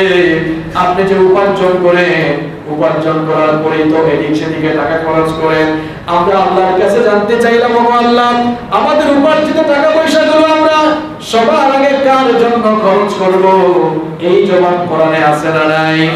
কোরআনে কারীমের 2 নাম্বার সূরা সূরাতুল বাকারা এর 215 নম্বর আয়াতে আল্লাহ পাক সুন্দর করে বলছেন, ইয়াসআলুনাকা মাযা ইউনফিকুনা কুল মা আনফাকতুম মিন খায়রিন ফালিল ওয়ালিদাইনি ওয়াল আকরাবিন। আল্লাহ পাক বলেন, লোকেরা আপনার কাছে জানতে চায় তারা কোথায় খরচ করবে, কোন জায়গায় খরচ করবে, ব্যয় করবে। আপনি তাদেরকে বলে দেন তোমাদের উপার্জিত ধন দৌলত, উপার্জিত পয়সা থেকে সবার আগে তোমাদের মা বাবার জন্য তোমরা খরচ করো। আপনার নিজের চরিত্রের সাথে একটু মিলান তো। আল্লাহ তাআলা বললেন যে সবার আগে মা বাবার জন্য খরচ করো। এখন ঈদ যখন আসে, শপিং মলে যখন যান, আপনি আপনার চরিত্রের সাথে মিলিয়ে দেখেন তো, আপনি কি কেনাকাটা সবার আগে মা বাবার জন্য করেন নাকি আপনার অথবা আপনার বউ বাচ্চাদের জন্য করেন? নিজের চরিত্রের সাথে একটু মিলিয়ে দেখেন। আল্লাহ তাআলা বলছেন সবার আগে বাবা। সবার আগে কে? বাবা। সবার আগে কে? বাবা। আপনি বাজার থেকে আসার সময় আপনার বাচ্চার জন্য কত কিছু নিয়ে আসেন, অবশ্যই আনতে হবে, কারণ বাচ্চার হক আছে না নাই? স্ত্রীরও হক আছে, কিন্তু সবার উপরে কার হক? আরে এই যে শীতের দিন এসেছে, বাজার থেকে আসার সময় প্রত্যেকদিন বাবার জন্য কিছু ফলমূল কিনে আনতে পারেন না? আপনি প্রত্যেকদিন আপনি ফলমূল কিনে নিয়ে আসতে পারেন না? বাবাকে খাওয়া, আপনার বাবাকে আপনি খুশি করেন। আপনারা তো আলেম ওলামাদেরকে ভালোবাসেন, মহব্বত করেন, বহু হাদিয়া তোফা আলেম ওলামাদের কাছে আপনারা নিয়ে যান। আলেম ওলামাদেরকে ভালোবাসেন, মহব্বত করবেন, কদর করবেন, হাদিয়াও দেন, ভালো কথা, হাদিয়া দেও, সুন্নাত দেও, কিন্তু সবচেয়ে বেশি খেদমত করবেন বাবা মা। যুবক আর তরুণ ভাইরা, তোমাদেরকে বলছি, এই দিক সেই দিক কোথায় তুমি দৌড়াও? কোন বাবার কাছে যাও? তোমার জন্য তোমার মা বাবা সবচাইতে বড় পীর। মায়ের পায়ের তলায় জান্নাত থইয়া কোথায় তুমি যাও? কোথায় দৌড়াও তুমি? তোমার মা বাবার পায়ের তলায় তো জান্নাত রয়েছে, কোন দিকে দৌড়াও তুমি? আপনার জন্য কাবা শরীফের ইমামও যদি দোয়া করেন, এই দোয়া আল্লাহর কাছে কবুল হইতেও পারে নাও। কিন্তু বিশ্বনবী সাল্লাল্লাহু আলাইহি ওয়াসাল্লাম বলেছেন, মুসনাদে আহমদের বর্ণনা তিরমিজির বর্ণনা, আবার ইবনে মাজাহ এই হাদিসটি বর্ণিত হয়েছে। বিশ্বনবী সাল্লাল্লাহু আলাইহি ওয়াসাল্লাম বলেছেন, সালাতু দাওয়াতিল মুস্তাজাবাত, তিন ব্যক্তির দোয়া আল্লাহ তাআলা কখনো ফিরিয়ে দেন না। তিনজন দোয়া করলে ডাইরেক্ট কবুল করেন কে? আল্লাহ। এক নাম্বার হলো দাওয়াতুল মুসাফির, মুসাফিরের দোয়া আল্লাহ কবুল করেন। দুই নাম্বার হলো দাওয়াতুল মাজলুম, মাজলুমের দোয়া আল্লাহ কবুল করেন। মাজলুম আর আল্লাহর মধ্যে কোনো পর্দা থাকে না, মাজলুমের দোয়া কবুল করেন কে? আল্লাহ। নাম্বার 3 নাম্বার হলো দাওয়াতুল ওয়ালিদি আলা ওয়ালাদিহিমা, সন্তানের জন্য মা বাবার দোয়া আল্লাহ কবুল করেন। কোথায় যাচ্ছেন আপনি? আপনার মাকে খুশি করেন, বাবাকে খুশি করেন, দেখবেন দুনিয়ায় আপনার সম্মান, মর্যাদা, রিস্ক সবকিছুর দরজা খুলে দিবেন কে? আল্লাহ। কোথায় দৌড়ান আপনি? বাজার থেকে আসার সময় মা বাবার জন্য ফলমূল কিনে নিয়ে আসবেন, অমুক বাজারে তমুক বাজারে গিয়ে 1000-2000 টাকা দিচ্ছে, খামাখা অযথাই খরচ করছে। ওই 1000-2000 টাকা দিয়ে বাজার থেকে আসার সময় বাবা বুড়া মানুষ, মা বুড়ি মানুষ বিছানা থেকে উঠতে পারে না, আসার সময় কমলা নিয়ে আসেন, আঙ্গুর নিয়ে আসেন, আপেল নিয়ে আসেন, বেদানা নিয়ে আসেন। বাবা বুড়া মানুষ বিছানা থেকে উঠতে পারে না, মা বুড়ি মানুষ বিছানা থেকে উঠতে পারে না। মায়ের রুমে ঢুকে, বাবার রুমে ঢুকে সুন্দর করে সালাম দিয়ে আদর যত্ন করে বিছানা থেকে উঠি নিজের হাতে কমলাটা ছিলে মা বাবার মুখে তুলে খাইয়ে দিবে। আল্লাহর কসম করে বলছি, আল্লাহর আরশ আপনার উপরে খুশি হয়ে যাবে। অনেকে তো আছে কবরের উপরে গিয়ে মশারি টানায়, এরকম কবর আমাদের বাংলাদেশে নাই। আছে কবরের উপরে মশারি টানায় না? কি কবরে থাকা লোকটাকে কি মশাই কামড়ায় নাকি? তার মা বাবাকে মশাই কামড়ায়, সেখানে মশারি দেয় না। তোমার কোন বাবাকে নিয়ে তুমি মশারি দাও? মা বাবার খেদমত করো, তোমার জন্য মায়ের চাইতে বাবার চাইতে আর কোনো পীর হতে পারে না। মা বাবা দোয়া করলে কবুল করেন কে? আল্লাহ। মায়ের দোয়ার বরকত কেমন দেখেন। আল্লাহর নবী সাইয়েদনা মুসা আলাইহিস সালাম, তিনি আল্লাহর সাথে কথা বলতেন। ওয়া কাল্লামাল্লাহু মুসা তাকলিমা, মুসা আলাইহিস সালামের সাথে আল্লাহ তাআলা কথা বলতেন। মুসা আলাইহিস সালাম একদিন আল্লাহ পাককে প্রশ্ন করলেন, ওগো আল্লাহ, আমাকে যে তুমি জান্নাতে দিবা, জান্নাতে আমার সাথী কে হবে? আমার সাথে কে জান্নাতে থাকবে? আল্লাহ তাআলা তখন বললেন, ওগো আমার নবী মুসা, তোমার জান্নাতের সাথী, তোমার সাথে জান্নাতে একজন কসাই থাকবে। সূরা কোন কি থাকবে? কসাই চিনেন তো আপনারা? কসাই কি করে? মাংস কাটে আর মাংস বিক্রি করে। মুসা আলাইহিস সালাম তিনি মনে মনে ভাবলেন, আমি একজন দামি নবী, মর্যাদা সম্পন্ন নবী, একজন দামি মর্যাদা সম্পন্ন নবীর সাথে কসাই জান্নাতের সাথী হবে, এটা তো কম বড় কথা না। নিশ্চিত ওই কসাই লোকটা কসাই হলো, তার ভিতরে দামি কোনো আমল আছে। তিনি তখন বললেন, ওগো আল্লাহ, লোকটাকে আমি একটু দেখতে চাই, কোথায় গেলে পাবো বলো? আল্লাহ পাক বললেন, অমুক এলাকার অমুক বাজারে চলে যাও, ওই বাজারে গিয়ে দেখবে তার একটা দোকান আছে।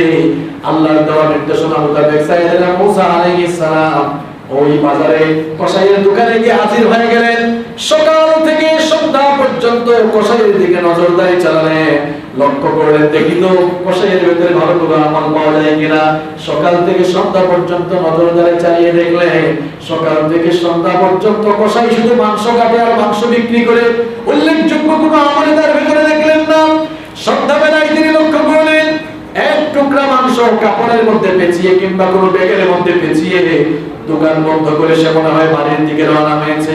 মনে মনে ভাবলেন, সারাদিন তো নজরদারি চালালাম, কোনো ভালো আমল দেখলাম না, মনে হয় বাড়ি পর্যন্ত যেতে পারলে আসল জিনিসটা খুঁজে বের করা যাবে। পিছে পিছে গিয়ে লোকটাকে আটকালেন, আর কে বললেন, ভাই আমি এলাকায় নতুন এসেছি, মুসাফির মানুষ, আপনার বাড়িতে আজকে একটু অবস্থান করতে চাই, থাকতে চাই, অনুমতি দেবেন নাকি? কসাই তখন বলল, কোনো অসুবিধা নেই, চলেন আমার সাথে।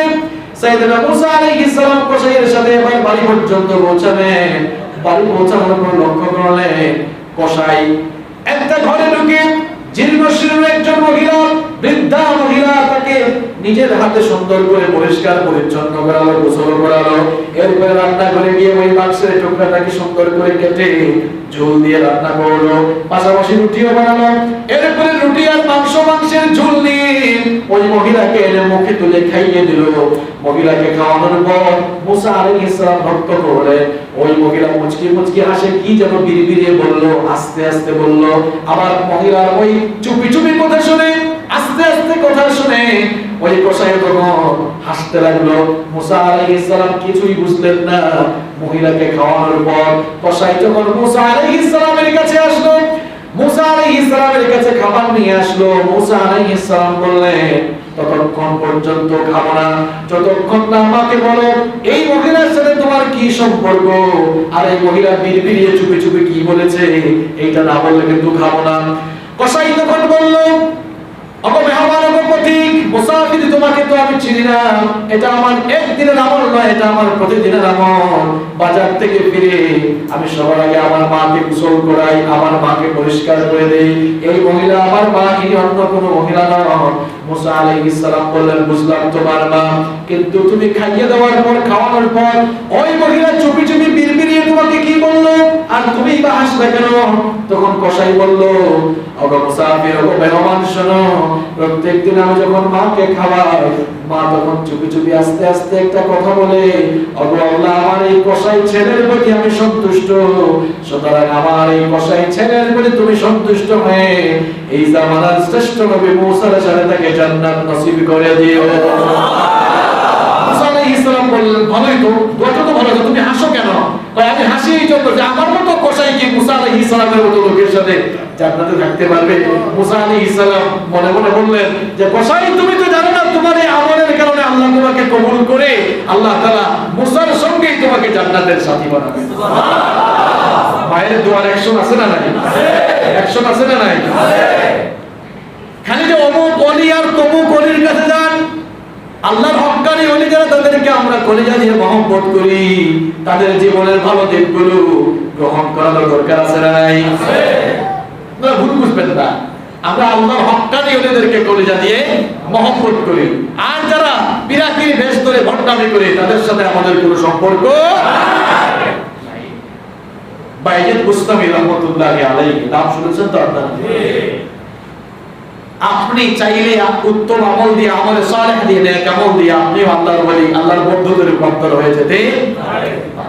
খালি তো হাদিয়া তোফা নিয়ে যান, আপনি নিজে একটু ওলি হওয়ার চেষ্টা করেন না। এরা ওলি হয়েছে কিভাবে, এরা ওলি হয়েছে কিভাবে, সেই নীতিমালা আপনি আপনার জীবনে গ্রহণ করেন, আপনাকে আল্লাহ ওলি হিসাবে গ্রহণ করবেন। বাইজিদ বুস্তামি রাহমাতুল্লাহি আলাইহি যখন ছোট্ট ছিলেন, ছোট্ট থাকাকালীন অবস্থার ঘটনা, গভীর রাতে তার মা পানি চাইলেন। বাইজিদ বুস্তামি রাহমাতুল্লাহি আলাইহি যখন ছোট ছিলেন, কলসিতে বা পানির পাত্রে গিয়ে পানি পেলেন না। মনে মনে ভাবলেন, মা তো পানি চেয়েছেন, পানি দেওয়া দরকার। ঘর থেকে বের হয়ে গভীর রাতে পানি আনার জন্য গেলেন। পানি এনে দেখলেন মা ঘুমিয়ে গিয়েছেন। মনে মনে চিন্তা করলেন, এখন যদি আমি ঘুমিয়ে যাই, পিপাসার কারণে যদি মায়ের আবার ঘুম ভাঙে, আর মা যদি পানি চান, সঠিক সময় যদি পানি দিতে না পারি, মায়ের কষ্ট হয়ে যেতে পারে। এই জন্য পানি নিয়ে দাঁড়িয়ে থাকলেন। ফজরের ঠিক আগ মুহূর্তে যখন মায়ের ঘুম ভাঙলো, দেখা গেল মা লক্ষ্য করে দেখলেন কনকনে ঠান্ডার রাতে তার ছোট্ট ভাইজি পানি নিয়ে দাঁড়িয়ে আছে। মা বললেন, বাবা, রাতের বেলা ঘুমাও নাই কেন, পানি নিয়ে দাঁড়িয়ে আছো কেন? ছোট্ট ভাইজি তখন বললেন, ওগো মা, রাতের বেলা পানি চেয়েছেন, সঠিক সময়ে পানি দিতে পারে নাই, ঘরের ভিতরে পানি ছিল না, পানি আনার জন্য ঘরের বাইরে গেলাম, এসে দেখলাম ঘুমিয়ে গিয়েছেন। চিন্তা করলাম, রাতের বেলা ঘুম ভাঙলে আবার যদি পানি চানার সময় মতো পানি না পান, তাহলে আপনার কষ্ট হয়ে যাবে। এই জন্য পানি নিয়ে দাঁড়িয়ে আছি, কখন আপনার পানি লাগবে আর আমি আপনাকে পানি পান করাবো।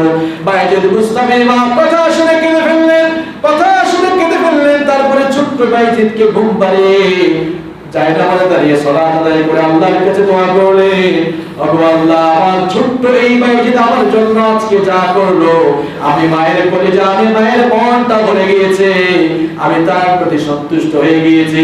সুতরাং তুমিও আমার বাইজিদের প্রতি সন্তুষ্ট হয়ে যাও, আর তাকে এই জামানার সুলতানুল আরিফিন তুমি বানিয়ে দাও। মায়ের দোয়ার বরকতে আল্লাহর ওলি হয়ে গেলেন। আপনি কিন্তু আল্লাহর ওলির কাছে যান, আল্লাহর ওলির দরবারে যান। কি কারণে লোকটা ওলি হলো, সেই আদর্শ তো আপনার ভিতরে নাই। মায়ের খেদমত করার দরকার আছে না নাই? আমার খেদমত করার দরকার আছে না নাই?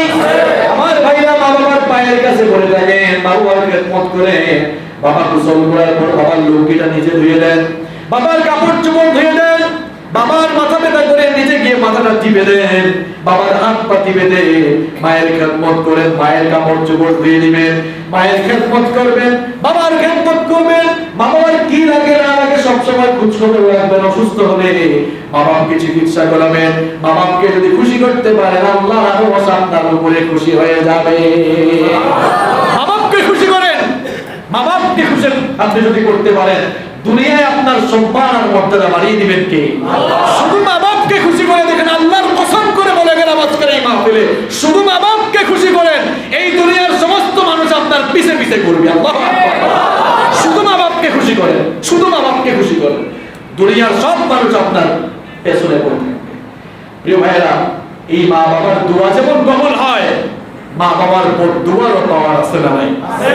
দোয়ার চেয়ে বদদুয়ার অ্যাকশনটা কিন্তু একটু বেশি হয়, একটু খবরদার বাবাকে কষ্ট দিয়েন না, নতুবা দুনিয়ায় কুত্তার চাইতে আরো নিকৃষ্ট জীবন আপনার হয়ে যায়। খবরদার, সাবধান, যারাই মা বাপকে কষ্ট দিয়েছে দুনিয়ায় তারা লাঞ্ছনার জীবন গ্রহণ করেছে। সাবধান, সাবধান, এই যুবক আর তরুণ ভাইরা, খবরদার বাপের সাথে মায়ের সাথে রাগ করে কথা বলবো না। খবরদার, সাবধান, মায়ের সাথে বাবার সাথে সবসময় নম্র ভদ্র আর বিনয়ের ভাষায় কথা বলতে হবে। এত রাগ দেখাও কেন? কি হয়েছে তোমার? কিভাবে দুনিয়াতে আসছো একটু মনে করে দেখো। খবরদার, সাবধান, মায়ের সাথে বাবার সাথে গলা উঁচু করে কথা বলা যাবে না। সমস্ত আমলগুলো বরবাদ করে দিবেন কে? আল্লাহ। একটু যদি মা কিংবা বাবা নাখুশ হয়ে যায় জীবনটা বরবাদ হয়ে যাবে। দেখেন, কোন কিচ্ছা কাহিনী নয়, বুখারী শরীফে এই হাদিসটি এসেছে। বনি ইসরাইলের একজন বড় আবেদ ছিলেন, যার নাম ছিল জুরাইজ। খুব আল্লাহওয়ালা মানুষ ছিলেন, ইবাদত করতে করতে বড় একজন ওলিতে রূপান্তর হয়ে গিয়েছিলেন। বুখারী শরীফের ভিতরে এই হাদিসটি বর্ণিত হয়েছে। তিনি ইবাদত করার জন্য একটি ইবাদতখানা বানিয়ে সব সময় ইবাদত করতে মশগুল থাকতেন। একদিন রাতের বেলা তাহাজ্জুদের সালাতে দাঁড়িয়ে আছেন, এমন সময় তার মা এসে দরজার মধ্যে নক করলেন, তার নাম ধরে ডাকলেন। জুরাইজ মনে মনে ভাবলেন, আমি তো সালাতের ভেতরে আছি, সালাত তো হচ্ছে বান্দা আর আল্লাহর কথা বলার জায়গা, এখন তো আমি নামাজে আছি, নামাজটাও গুরুত্বপূর্ণ, আবার আমার মা আমাকে ডেকেছে, মাও আমার জন্য গুরুত্বপূর্ণ, কোনটাকে প্রায়োরিটি দিবেন? নামাজই থাকবেন নাকি নামাজ ভেঙে মায়ের ডাকের জবাব দিবেন? দ্বিধাদ্বন্দ্বে পড়ে গেলেন, সিদ্ধান্তহীনতায় ভুগলেন, মাও চলে গেলেন। প্রথম দিন মা কষ্ট পেয়ে চলে গেলেন, দ্বিতীয় দিন মা এসে ডাকলেন, আবারও তিনি সিদ্ধান্তহীনতায় ভুগলেন, নামাজে থাকবেন নাকি মায়ের ডাকের জবাব দিলেন। সিদ্ধান্তহীনতার ভোগের মধ্যে মা বিদায় নিলেন। 3 নম্বর দিনও মা আসলেন, তখন তিনি সালাতে দাঁড়িয়েছিলেন, সিদ্ধান্তহীনতায় ভুগলেন, মায়ের জবাব দিব নাকি নামাজে দাঁড়িয়ে থাকবো। তিনটি দিন মা তার কাছে এসে কষ্ট পেয়ে চলে গেলেন, আর দোয়া করে গেলেন, বদদোয়া করে গেলেন, ওগো আল্লাহ, 3টা দিন আমার ছেলের কাছে আসলাম, আমার ছেলে আমার ডাকে জবাব দিল না, আমার ছেলে দেখা সাক্ষাৎ করলো না, কথা বললো না, আমার এই ছেলেটাকে বেশ্যা নারীর ফিতনায় না ফেলে দুনিয়া থেকে বিদায় করো না। দেখেন মায়ের এই বদদোয়ার অ্যাকশনটা কেমন। জুরাইজ বনি ইসরাইলদের মধ্যে খুব পরিচিতি লাভ করলেন। বনি ইসরাইলের লোকেরা জুরাইজকে নিয়ে খুব আলোচনা করতো, দেখছো আমাদের মধ্যে এগুলো সব সময় ইবাদত বন্দেগীতে মশগুল থাকে। এক বেশ্যা মহিলা, প্রস্টিটিউট মহিলা বলল, আমি কিন্তু তাকে ফিতনায় ফেলতে পারি, তোমরা দেখো আমি তাকে কিভাবে ফিতনায় ফেলি। এই প্রস্টিটিউট মহিলা একদিন গভীর রাতে জুরাইজের ইবাদতখানায় গিয়ে আবার নক করা শুরু করলো। জুরাইজ দূর ওপেন করলো, দরজা ওপেন করলো, বলেন, মান আনতি, তুমি কে? মহিলা বলল, এত রাতে কে আসতে পারে বুঝো না? আমি আমার রূপ, যৌবন, সৌন্দর্য সব তোমার কাছে উৎসর্গ করে দিতে চাই, আমার সাথে মিলিত হয়ে যাও। আল্লাহর ওলি জুরাইজ তো নেককার লোক ছিলেন, তার দ্বারাতে আমার কাজ করা সম্ভব না। মহিলাকে শয়তান বলে দূর দূর করে তিনি তাড়িয়ে দিলেন। এই দুষ্ট নারী, এই প্রস্টিটিউট মহিলা যখন বিদায় নিচ্ছিল, প্রতিমধ্যে এক রাখালকে পেয়ে তার সাথেই তার মনোবাসনা পূরণ করে এবং অসৎ কর্মে লিপ্ত হলো। কিছুদিন পর এই প্রস্টিটিউট মহিলা প্রেগন্যান্ট হয়ে গেল। এবার লোকেরা দেখলো, হায় হায়, তোর তো বিয়ে হয় নাই, তোর পেটে বাচ্চা আসলো কেমনে? এটা কি ভালো কথা না খারাপ কথা? কথা বলেন। তোর পেটে বাচ্চা আসলো কেমনে?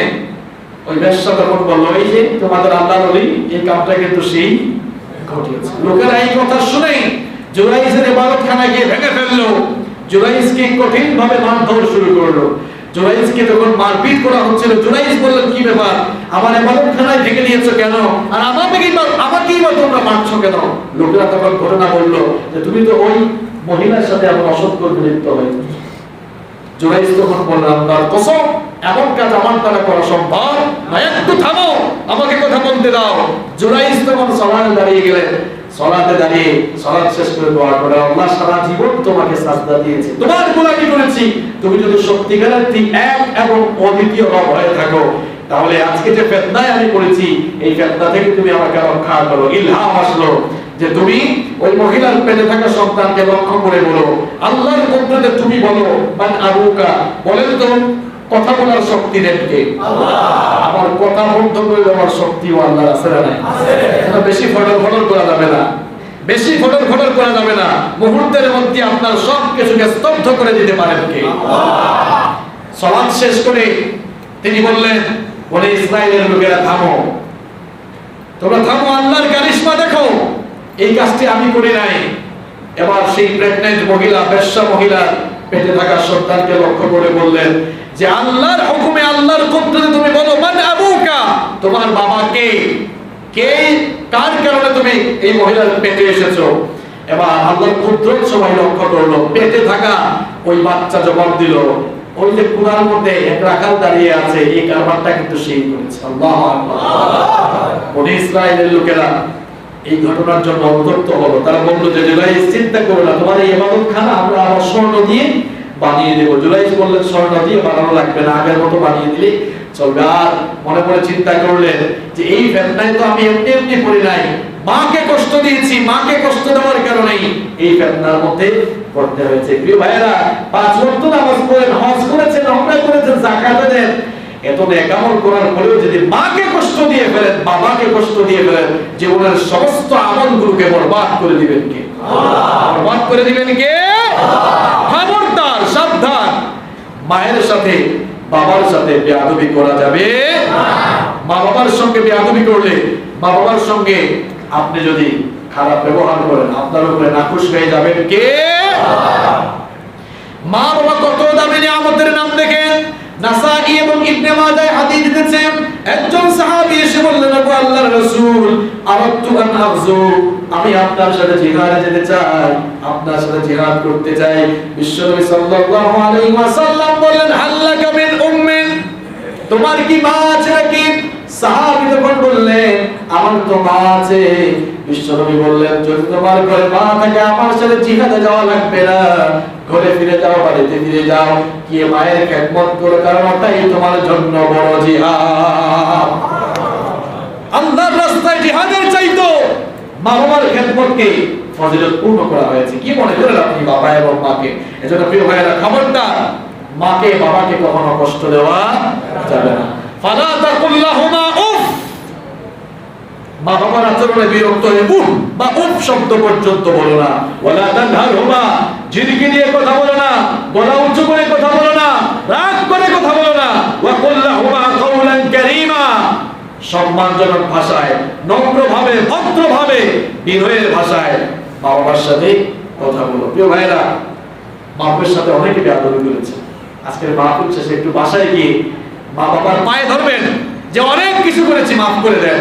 দেখবেন মা বাবার দিন তো সন্তানের প্রতি নরম। আপনি পায়ে ধরে 1 মিনিট থাকেন, দেখবেন 1 মিনিটের মাথায় হাত বুলিয়ে দিয়া জড়ায় ধরে বলবে, যা মাফ করে দিলাম। যদি মাফটা দিয়ে ফেলতে পারেন আর মা বাপকে সন্তুষ্ট করে ফেলতে পারেন, আল্লাহর কসম, দুনিয়া আখিরাত আপনার জন্য উজালা হয়ে যাবে। মা বাপকে খুশি করেন, মা বাপকে খুশি করেন। মা যখন গোসল করে বের হয়, বাবা যখন গোসল করে বের হয়, বলবেন, প্রত্যেকদিন বলবেন, খবরদার কাপড় ধোয়া লাগবে না, আপনি ধুয়ে দিবেন। আপনার মা বাবার খেদমত আপনার বউ বেশি করবেন, আপনি বেশি করবেন? কথা কম, কে বেশি করবে? বউয়ের চেয়ে আপনি বেশি করবেন। বাবা গোসল থেকে বের হয়েছেন, বাবার লুঙ্গিটা আপনি দিয়ে দেন, বাবার খেদমত করেন, বাবার পাঞ্জাবিটা আয়রন করে দেন, খুশি হয়ে যাবেন কে? আমার মা এখনো আমার বাসায় আসলে আমার মাকে আমি কাপড় ধুইতে দিই না। মা বাবার কাপড় ধোন, মা বাবার খেদমত করেন, শুধু মা বাপকে সন্তুষ্ট করে দেখেন, দুনিয়া আখিরাত আপনার জন্য সফল হয়ে যাবে, ঠিক কি না? এরপরে মা বাবার জন্য সব সময় রহমতের ডানা বিছিয়ে দিতে হবে, বিনয়ের ডানা উন্মুক্ত করে দিতে হবে, আর মা বাবার জন্য দোয়া করতে হবে। সেটিও আমাদেরকে শিখিয়েছেন কে? ওয়াখফিদ লাহুমা জানাহাদ-দুল্লি মিনার রাহমাতি ওয়া কুর রাব্বিরহামহুমা কামা রাব্বায়ানি সগীরা। আল্লাহ পাক বললেন, মা বাবার জন্য রহমতের ডানা বিছিয়ে দাও, বিনয়ের ডানা বিছিয়ে দাও, ভালো আচরণ করো, আর তাদের জন্য দোয়া করো। দোয়াটিও আমাদেরকে শিখিয়েছেন কে? আল্লাহ পাক বললেন, তোমার মায়ের জন্য, তোমার বাবার জন্য তোমার রবের কাছে দোয়া করো। সবাই মুহাম্মাদের সাথে প্রাণ খুলে, জবান খুলে, উচ্চ কণ্ঠে আমার সাথে বলে, রব্বিরহামহুমা কামা রাব্বায়ানি সগীরা, রব্বিরহামহুমা কামা রাব্বায়ানি সগীরা। কি চমৎকার দোয়া আল্লাহ আমাদেরকে শিখিয়েছেন। আল্লাহ পাক বলছেন, আমার কাছে দোয়া করো বাবার জন্য, রব্বিরহামহুমা কামা রাব্বায়ানি সগীরা। এর অর্থ হলো, আল্লাহ আমার মা আর আমার বাবা, আমার মা আর আমার বাবা ছোট্টবেলায় আমাকে যেমন স্নেহ, মমতা, ভালোবাসা দিয়ে লালন পালন করেছে, আমার সেই মা আর বাবাকে তুমিও তোমার রহমতের উপরে প্রতিপালন করো। প্রিয় ভাইরা, হাত তুললেই মা বাবার জন্য দোয়া করতে ভুলবেন না। খবরদার, মা বাবার সাথে ভালো আচরণ করবেন। আজকে কেন মা বাবা নিয়ে কথা বললাম? আপনাদের এই এলাকায় তো বহুবার এসেছে। আজকে আমরা মায়ের সাথে ভালো আচরণ করি না। আমাদের দেশে এত অনহম হচ্ছে কেন? এখন এত বৃদ্ধাশ্রম কেন হচ্ছে? এত বৃদ্ধাশ্রম এই জন্য হচ্ছে কারণ বাবা মাগুলোকে সন্তান দেখে না। আপনারা যখন রিক্সায় উঠবেন মাঝে মাঝে, আমি বয়স্ক কোনো মানুষ পাইলে জিজ্ঞেস করি, চাচা এই বয়সে রিক্সা চালান কেন? বেশিরভাগ লোক থেকে আমি এই জবাব শুনেছি। আমি বয়স্ক কোনো রিক্সা চালক দেখলেই প্রশ্ন করি যে, বাবা চাচা এই বয়সে রিক্সা চালান কেন? কয়, বাপরে 2-3টা ছেলে ছিল, সবাই নিজেদেরকে নিয়ে ব্যস্ত, এখন আমি কিভাবে খাবো, এটা রিক্সা চালাচ্ছে। আরে যেই বাবা জন্ম দিল, এখন নিজে ইনকাম করে নিজে ভালো থাকো, আর বাবা রিক্সাওয়ালা হয়েছে, আল্লাহর কসম, তো আল্লাহর কসম তুমি কুত্তার মতো মরবা, কুত্তার মতো মরবা। বাবার খেদমত করেন, মায়ের খেদমত করেন। কত মহিলা আছে দেখবেন, বাসায় মানুষের বাসায় বাসায় কাজ করে, রাস্তা রাস্তায় ভিক্ষা করে, এমন বহু মহিলা পেয়েছে। জিজ্ঞেস করেছি, চাচি মা তো এই বয়সে কষ্ট করে কেন? রাস্তায় রাস্তায় দেখবেন যেগুলোকে কি বলে, যারা এই কি বলে বোতল, তারপর অনেক কিছুকে যারা কুড়িয়ে নেয়, এদেরকে কি জানি বলে, টোকাই। এরকম বহু মহিলা আছে, কষ্ট করে দেখবেন, ছেলে মেয়ে আছে, আমার কোনো খোঁজ খবর। আপনি এসির নিচে থাকেন, ভালোবাসায় থাকেন, মা বাবার খেদমত করেন না, মা বাপকে ছেড়ে দিয়েছে, আল্লাহর কসম, আল্লাহ তাআলা তার রহমত থেকে আপনাকে ছেড়ে দিবেন। প্রিয় ভাইরা, না জেনে হয়তো মা বাপকে কষ্ট দিয়ে ফেলেছেন। মাহফিল শেষ হয়ে যাওয়ার পর মায়ের কাছে যান, বাবার কাছে যান, গিয়ে পা ধরে বসে থাকেন, বলেন, মা বাবা অনেক কষ্ট দিয়ে ফেলেছি, ভুল বুঝতে পেরেছি, আর জীবনে কোনোদিন কষ্ট দিব না। মা বাবার পায়ে ধরলে ইজ্জত কমে যাবে না। মা বাবার পায়ে ধরলে গোটা দুনিয়াবাসীকে আল্লাহ তাআলা আপনার পদানত করে দিবেন। মা বাবার পায়ের কাছে থাকে, দেখবেন গোটা দুনিয়ার সবকিছু আপনার পায়ের কাছে থাকবে। পাবেন তো ইনশাআল্লাহ? ইনশাআল্লাহ। আল্লাহ তাআলা আমাদের মা বাবার সাথে আমরা যেন সুন্দর আচরণ করতে পারি, আপনি আমাদেরকে তৌফিক দাও। মা বাবার খেদমত করার তৌফিক দাও। আমাদের যাদের মা বাপ চলে গিয়েছেন, আমরা যেন আমাদের মা বাপকে ভুলে না যাই, কবরের পাশে গিয়ে মা বাবার জন্য যেন দোয়া করি, মা বাবার জন্য যেন একটু চোখের পানি ছাড়ি। আমরা নিজেরা মা বাবার জন্য দোয়া করি না। তাই হুজুর 1000 টাকা দিলাম, আপনি আমার মা বাবার জন্য একটু কাঁদতে কাঁদতে দোয়া করেন তো। দেখছেন কি কায়দা করে বলছে, কাঁদে না, আপনাকে কাঁদায়, সে কাঁদে না, আপনাকে কাঁদায়। এখন আপনার মা বাবার জন্য হুজুর কাঁদতে কোনো ফায়দা আছে? আর ওলামাকে আপনি মহব্বত করবেন, ভালোবাসবেন, কারণ এরা কারা? এরা হচ্ছে আল উলামা ওয়ারাসাতুল আম্বিয়া, ওরা নবীদের ওয়ারিস। আমরা তাদেরকে ভালোবাসবো, শ্রদ্ধা করব, সম্মান করব, হাদিয়াও দিব, এটা কোনো অসুবিধা নাই। কিন্তু আপনার মা বাবার জন্য আপনিই দোয়া করেন, কারণ আপনার দোয়া কবুল করবেন কে? আল্লাহ। খবরদার, মা বাবাকে ভুলে যাবেন না। মা বাবার কবরের কাছে যাবেন, আল্লাহর কাছে মাওয়ার জন্য দোয়া করবেন। যাদের মা বাবা দুনিয়া থেকে চলে গিয়েছেন, আমরা দোয়া করছি আল্লাহ আমাদের কলিজার টুকরা মা বাবার কবরকে তুমি জান্নাতুল ফেরদাউস বানিয়ে দাও। আমিন। মা বাবা বেঁচে আছেন, আল্লাহ নেক হায়াত বাড়িয়ে দাও। আমিন। মত করার তৌফিক দাও। আমিন। মাহফিল কমিটির বক্তব্য থাকলে আমরা শুনবো, না থাকলে আমরা সরাসরি মুনাজাতে চলে যাব। বয়ান শুনে মুনাজাত থেকে বঞ্চিত হবেন না। বসুন, মুনাজাত হবে। সম্মানিত মেহমান, উলামায়ে কেরাম, উপস্থিতি, আসসালামু আলাইকুম ওয়া রাহমাতুল্লাহি ওয়া বারাকাতুহু। ওয়ালাইকুম আসসালাম। মহান রব্বুল আলামিনের দরবারে অশেষ শুকরিয়া জ্ঞাপন করছি, যিনি মেহেরবানি করে বাদে থেকে পর্যন্ত সম্মানিত মেহমান দলিল ভিত্তিক গুরুত্বপূর্ণ বয়ান পেশ করেছেন। এটা আমাদের জন্য আত্মার খোরা।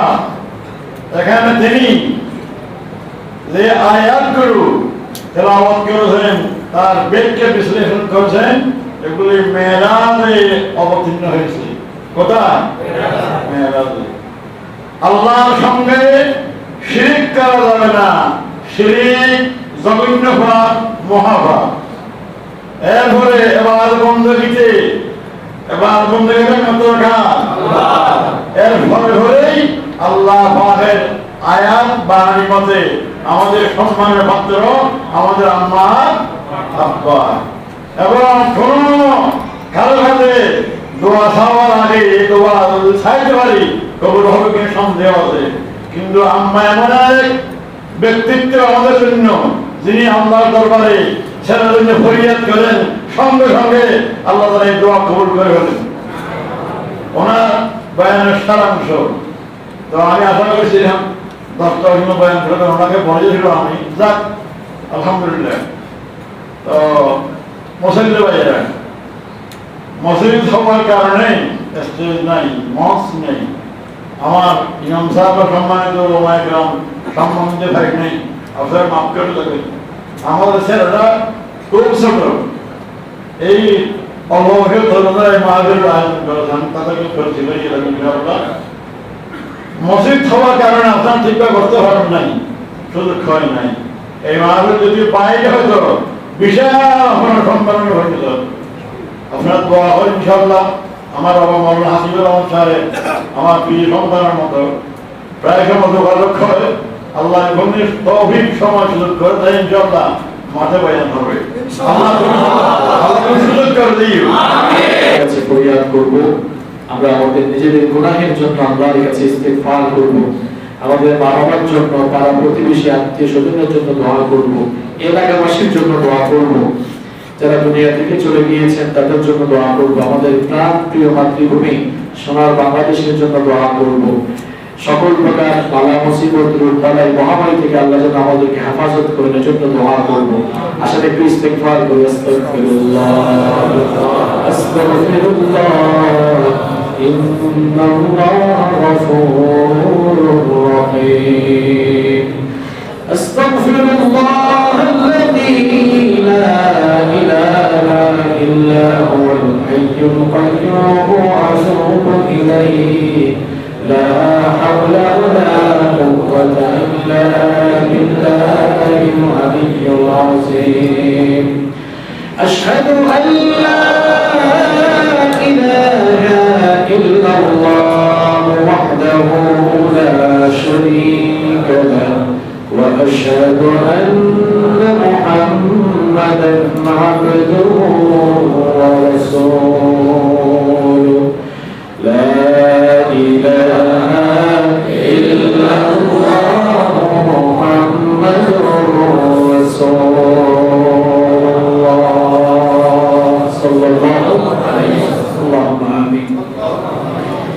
ربنا ظلمنا أنفسنا وإن لم تغفر لنا وترحمنا لنكونن من الخاسرين. ربنا آتنا في الدنيا حسنة وفي الآخرة حسنة وقنا عذاب النار.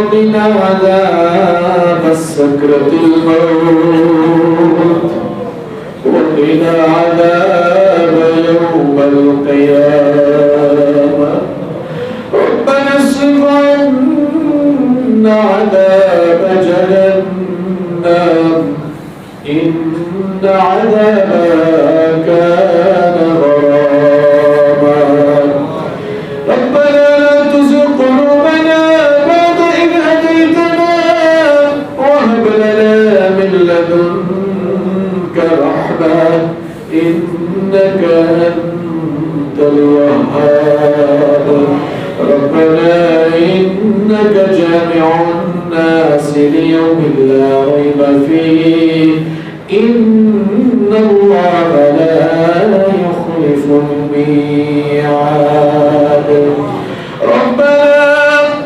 إننا سمعنا مناديا ينادي للإيمان أن آمنوا بربكم فآمنا ربنا فاغفر لنا ذنوبنا وكفر عنا سيئاتنا وتوفنا مع الأبرار رب العالمين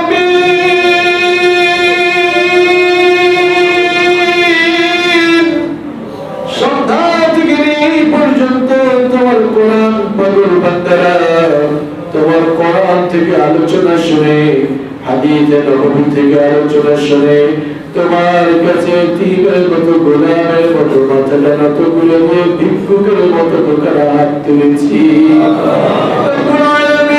আমরা গুনাহগার আমরা জানি আমরা নিজেরা গুনাহগার কিন্তু আমরা তো এটাও জানি আপনার নাম হচ্ছে গফফার আমাদের গুনাহের দিকে যদি তাকাও আমাদের মতো গুনাহগারদেরকে ক্ষমা করতে মন চাইবে না গুনাহের সাগরে ভাসমান আমরা পাপের সাগরে ভাসমান আমরা গুনাহ করতে করতে নিজেদের নফসটাকে কলুষিত করে ফেলেছি গুনাহ করতে করতে নিজেদের জীবনটাকে আমরা বরবাদ করে দিয়েছি রব্বুল আলামিন সমস্ত গুনাহের জন্য লজ্জিত হয়ে অনুতপ্ত হয়ে তাওবা করে তোমার কাছে হাত তুলেছি রব্বুল আলামিন মেহেরবানি করে তোমার বান্দাদের দিকে রহমতের নজরে তুমি তাকাও রব্বুল আলামিন কে যে কখন দুনিয়া থেকে চলে যায় আমরা তো কেউ জানি না রব্বুল আলামিন তথ্য প্রযুক্তির সমৃদ্ধির এই যুগে ঘরে বসে আমরা গোটা দুনিয়ার খবর নিতে পারি আমরা কিন্তু কেউ জানি না আমাদের কার জন্য কাফনের কাপড় সে দোকানে রেডি হয়ে আছে তোমার কাছে হাত তুলেছি না জানি আর কখনো তোমার কাছে হাত তোলার সুযোগ পাই কিনা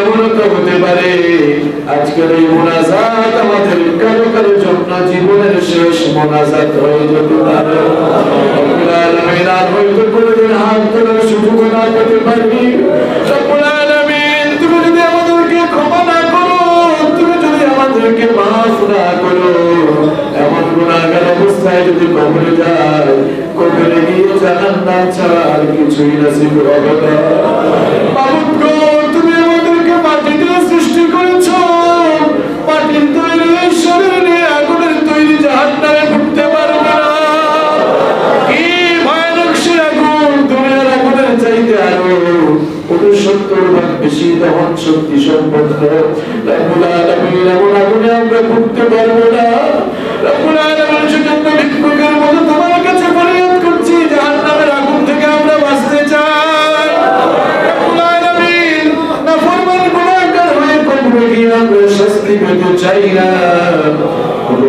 তোমার কাছে ভিক্ষুকের মতো দোকানে হাত তুলেছি তোমার দরজার ভিক্ষুকদেরকে তোমার দরবার থেকে খালি হাতে ফিরিয়ে দিও তুমি যদি খালি হাতে ফিরিয়ে দাও আর কার কাছে গিয়ে হাত উঠাবো আর কার কাছে গিয়ে চাইবো বলো রব্বুল আলামিন ইয়া আরহামার রাহিমিন মাবুদ তুমি যদি ক্ষমা করে না দাও জাহান্নাম ছাড়া আর কোনো উপায় থাকবে না রব্বুল আলামিন ওই কবর হচ্ছে আমাদের আসল বাড়ি কবরে কোনো সাথী নাই কোনো বাতিও নাই, অন্ধকারের কবরে তুমি ছাড়া আমাদের কোনো সাথী আর বাতি নাই। রব্বুল আলামিন গুনাহগার বেশি অন্ধকার কবরে যেতে চাই না। ওগো মাবুদ, যে দেখো তোমার রহমতের নজরে তোমার পাপী তাপী বান্দাগুলো চোখের পানি ছেড়ে দিয়ে কাঙ্গালের মতো একেবারে মতো ভিক্ষুকের হাত তোমার কাছে ধরেছে। রব্বুল আলামিন, তোমার গুনাহগার বান্দাগুলোকে তোমার রহমত থেকে নিরাশ করো না। রব্বুল আলামিন, তোমার বান্দাগুলোকে তোমার দয়া থেকে তুমি নিরাশ করে দিও না। রব্বুল আলামিন, আমরা যারা হাত তুলেছি আমাদের সকলকে বেগুনাহ বানিয়ে মাসুম বানিয়ে এই মসজিদ থেকে বের করে দাও। আমাদের চির দুশমন শয়তান সবসময় আমাদেরকে জাহান্নামের দিকে পরিচালিত করতে চায়, ওয়াসওয়াসা দিয়ে জাহান্নামের দিকে নিয়ে যেতে চায়।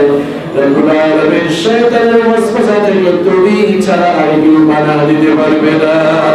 ওগো মাবুদ, শয়তানের ওয়াসওয়াসা থেকে তুমি আমাদেরকে হেফাজত করো। রব্বুল আলামিন, ইয়া আরহামার রাহিমিন মাবুদ, আমাদের সকলকে নামাজি বানিয়ে দাও। আমার কলিজার টুকরা যুবক আর তরুণ ভাইগুলো যেন মসজিদে আসে, তাদের কলবের মধ্যে মসজিদের ভালোবাসা তৈরি করে দাও। আমার এই যুবক ভাইগুলোর কলিজার মধ্যে কোরআনের প্রতি ভালোবাসা পয়দা করে দাও। আমার এই যুবক আর তরুণ ভাইগুলোকে তুমি ওমরের মতো, খালিদ বিন ওয়ালিদের মতো কবুল করে নাও। রব্বুল আলামিন, মৃত্যু আসার আগ পর্যন্ত কখনো যেন নামাজ থেকে গাফিল হয়ে না যায়, আমাদেরকে কবুল করে নাও। আমাদের স্ত্রী সন্তান সন্তানি পরিবার পরিজন সকলকে নামাজি বানিয়ে দাও। রব্বুল আলামিন, ওগো মাবুদ, আমাদের কলিজার টুকরা বাবাকে তুমি ক্ষমা করে দাও।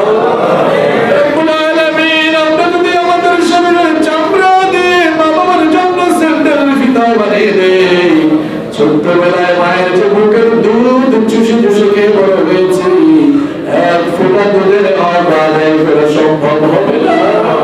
রব্বুল আলামিন, আমাদের যাদের মা বাবা আমাদেরকে দিন করে কবরে চলে গিয়েছে, অন্ধকার সেই কবরের খবর আমাদের কাছে নাই। রব্বুল আলামিন, গোটা দুনিয়ার খবর নেওয়া সম্ভব হলেও সারাদিন রাত অন্ধকার কবরের খবর নেওয়া আমাদের জন্য সম্ভব না। রব্বুল আলামিন, জানি না আমাদের কলিজার টুকরা জনম দুঃখিনী মা আর বাবা কি অবস্থায় অন্ধকার কবরে রয়েছে। রব্বুল আলামিন, চেয়ে দেখো তোমার পানি তাদের বান্দাগুলো চোখের পানি ছেড়ে দিয়েছে।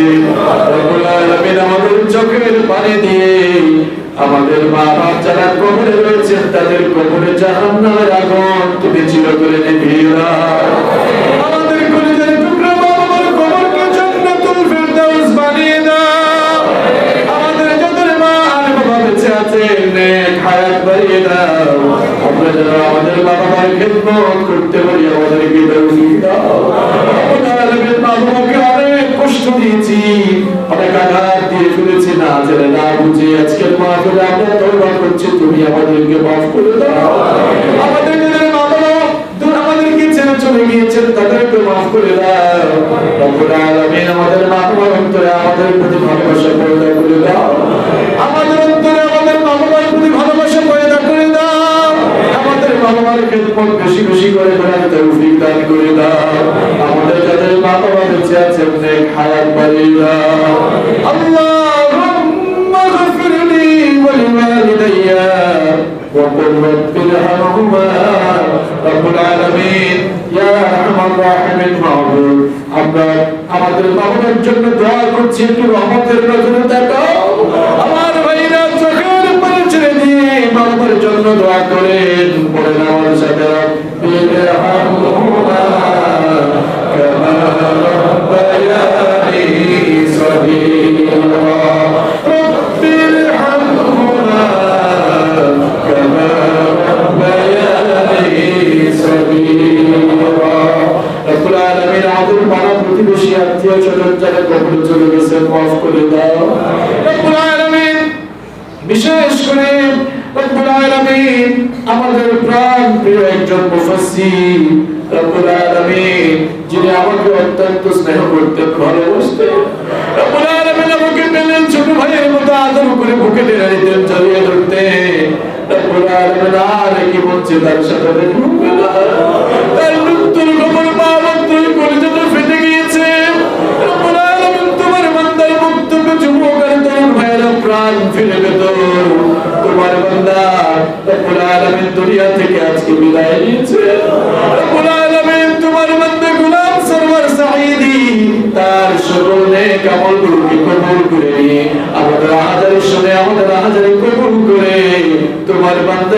জান্নাতুল ফিরদাউসের মেহমান বানিয়ে দিও রব্বুল আলামিন ইয়া আরহামার রাহিমিন মাবুদ তার পরিবারের সকলকে ধৈর্য ধারণ করার তৌফিক দান করে দিও রব্বুল আলামিন আমরা দুনিয়া থেকে চলে যাব আমরা দুনিয়া থেকে চলে যাওয়ার পর মানুষ যেন আমাদেরকে নিয়ে আফসোস করে মানুষ যেন আমাদের জন্য দোয়া করে আমার সুন্দর জীবন গঠনের তৌফিক দান করে দিও রব্বুল আলামিন সব সময় তোমার দ্বীনের পথে জীবন পরিচালনার তৌফিক দিও রব্বুল আলামিন আমাদের উস্তাদ যারা আমাদেরকে এত সুন্দর করে করেছে আমাদেরকে গড়ার সেই কারিগর আমাদের উস্তাদ যারা দুনিয়া থেকে চলে গিয়েছে আমাদের উস্তাদদের জন্য আমরা তোমার কাছে ফরিয়াদ করছি আমাদের উস্তাদদের কবরকে জান্নাতুল বাগান বানিয়ে দাও আমাদের উস্তাদ যারা অসুস্থ হয়েছেন শিফা দান করে দাও রব্বুল আলামিন বিশেষ করে আমার প্রিয় উস্তাদ ডক্টর লুৎফুর রহমান আল-আজহারি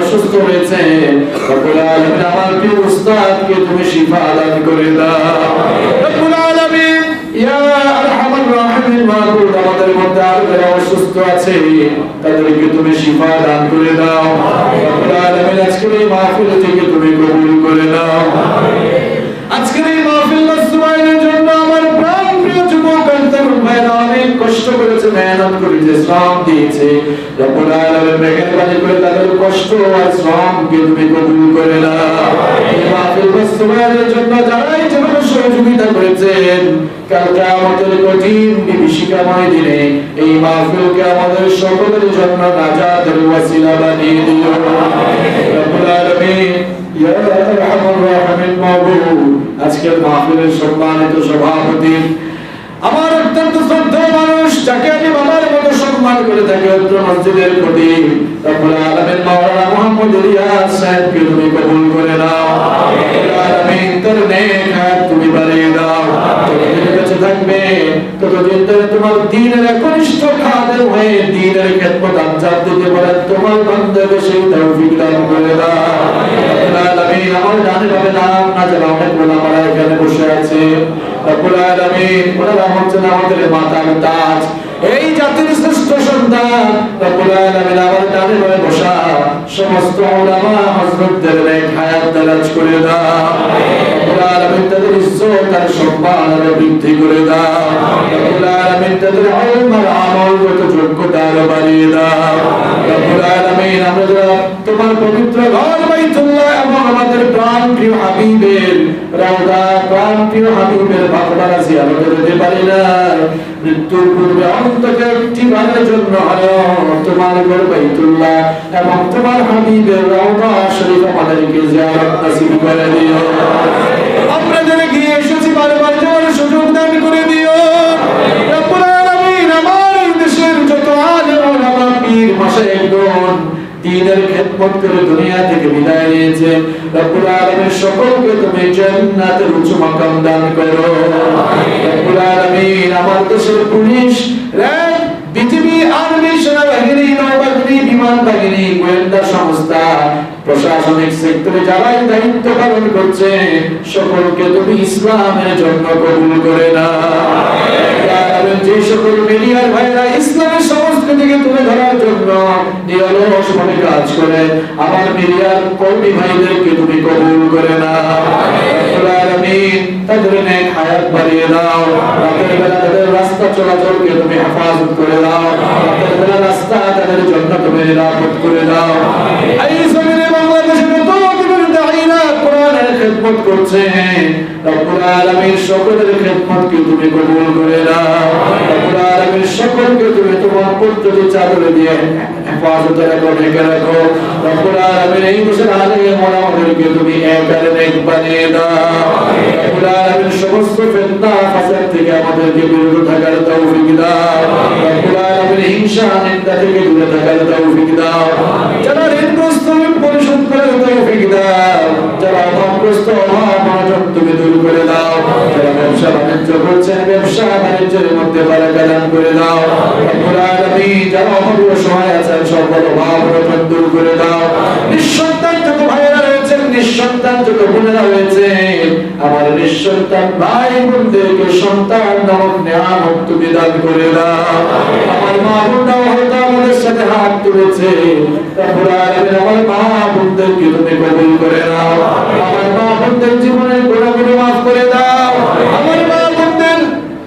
আমার মা বোনদেরকে নামাজি বানিয়ে দাও আমার মা বোনদেরকে পর্দায় থাকার তৌফিক দান করে দাও রব্বুল আলামিন শেষ আবেদন তোমার কাছে দুনিয়াতে আমরা কেউ থাকবো না আগে হোক পরে হোক সবাই আমরা চলে যাব আমরা তো গুনাহগার মানুষ আমাদের গুনাহের কারণে গাড়ির নিচে চাপা দিয়ে কঠিন কঠিন রোগ দিয়ে পায়খানা প্রস্রাবে বিছানায় ঘোরাঘুরি করে এবং দুর্নীতি আর বেইজ্জতির মওত আমাদেরকে দিও না রব্বুল আলামিন আমাদেরকে ইজ্জতের হায়াত আর ইজ্জতের মওত নসিব করে দিও রব্বুল আলামিন মৃত্যুর সময় যখন চলে আসবে 5 ওয়াক্ত সালাত কিংবা তাহাজ্জুদের সালাতে যখন তোমার মুক্তির চরণে সাজদা দেই সাজদারত অবস্থায় কোরআনে কারীম তেলাওয়াতরত অবস্থায় সপ্তাহের শ্রেষ্ঠ দিন জুমার দিনে কিংবা বছরের শ্রেষ্ঠ মাস রমাদানের মাসে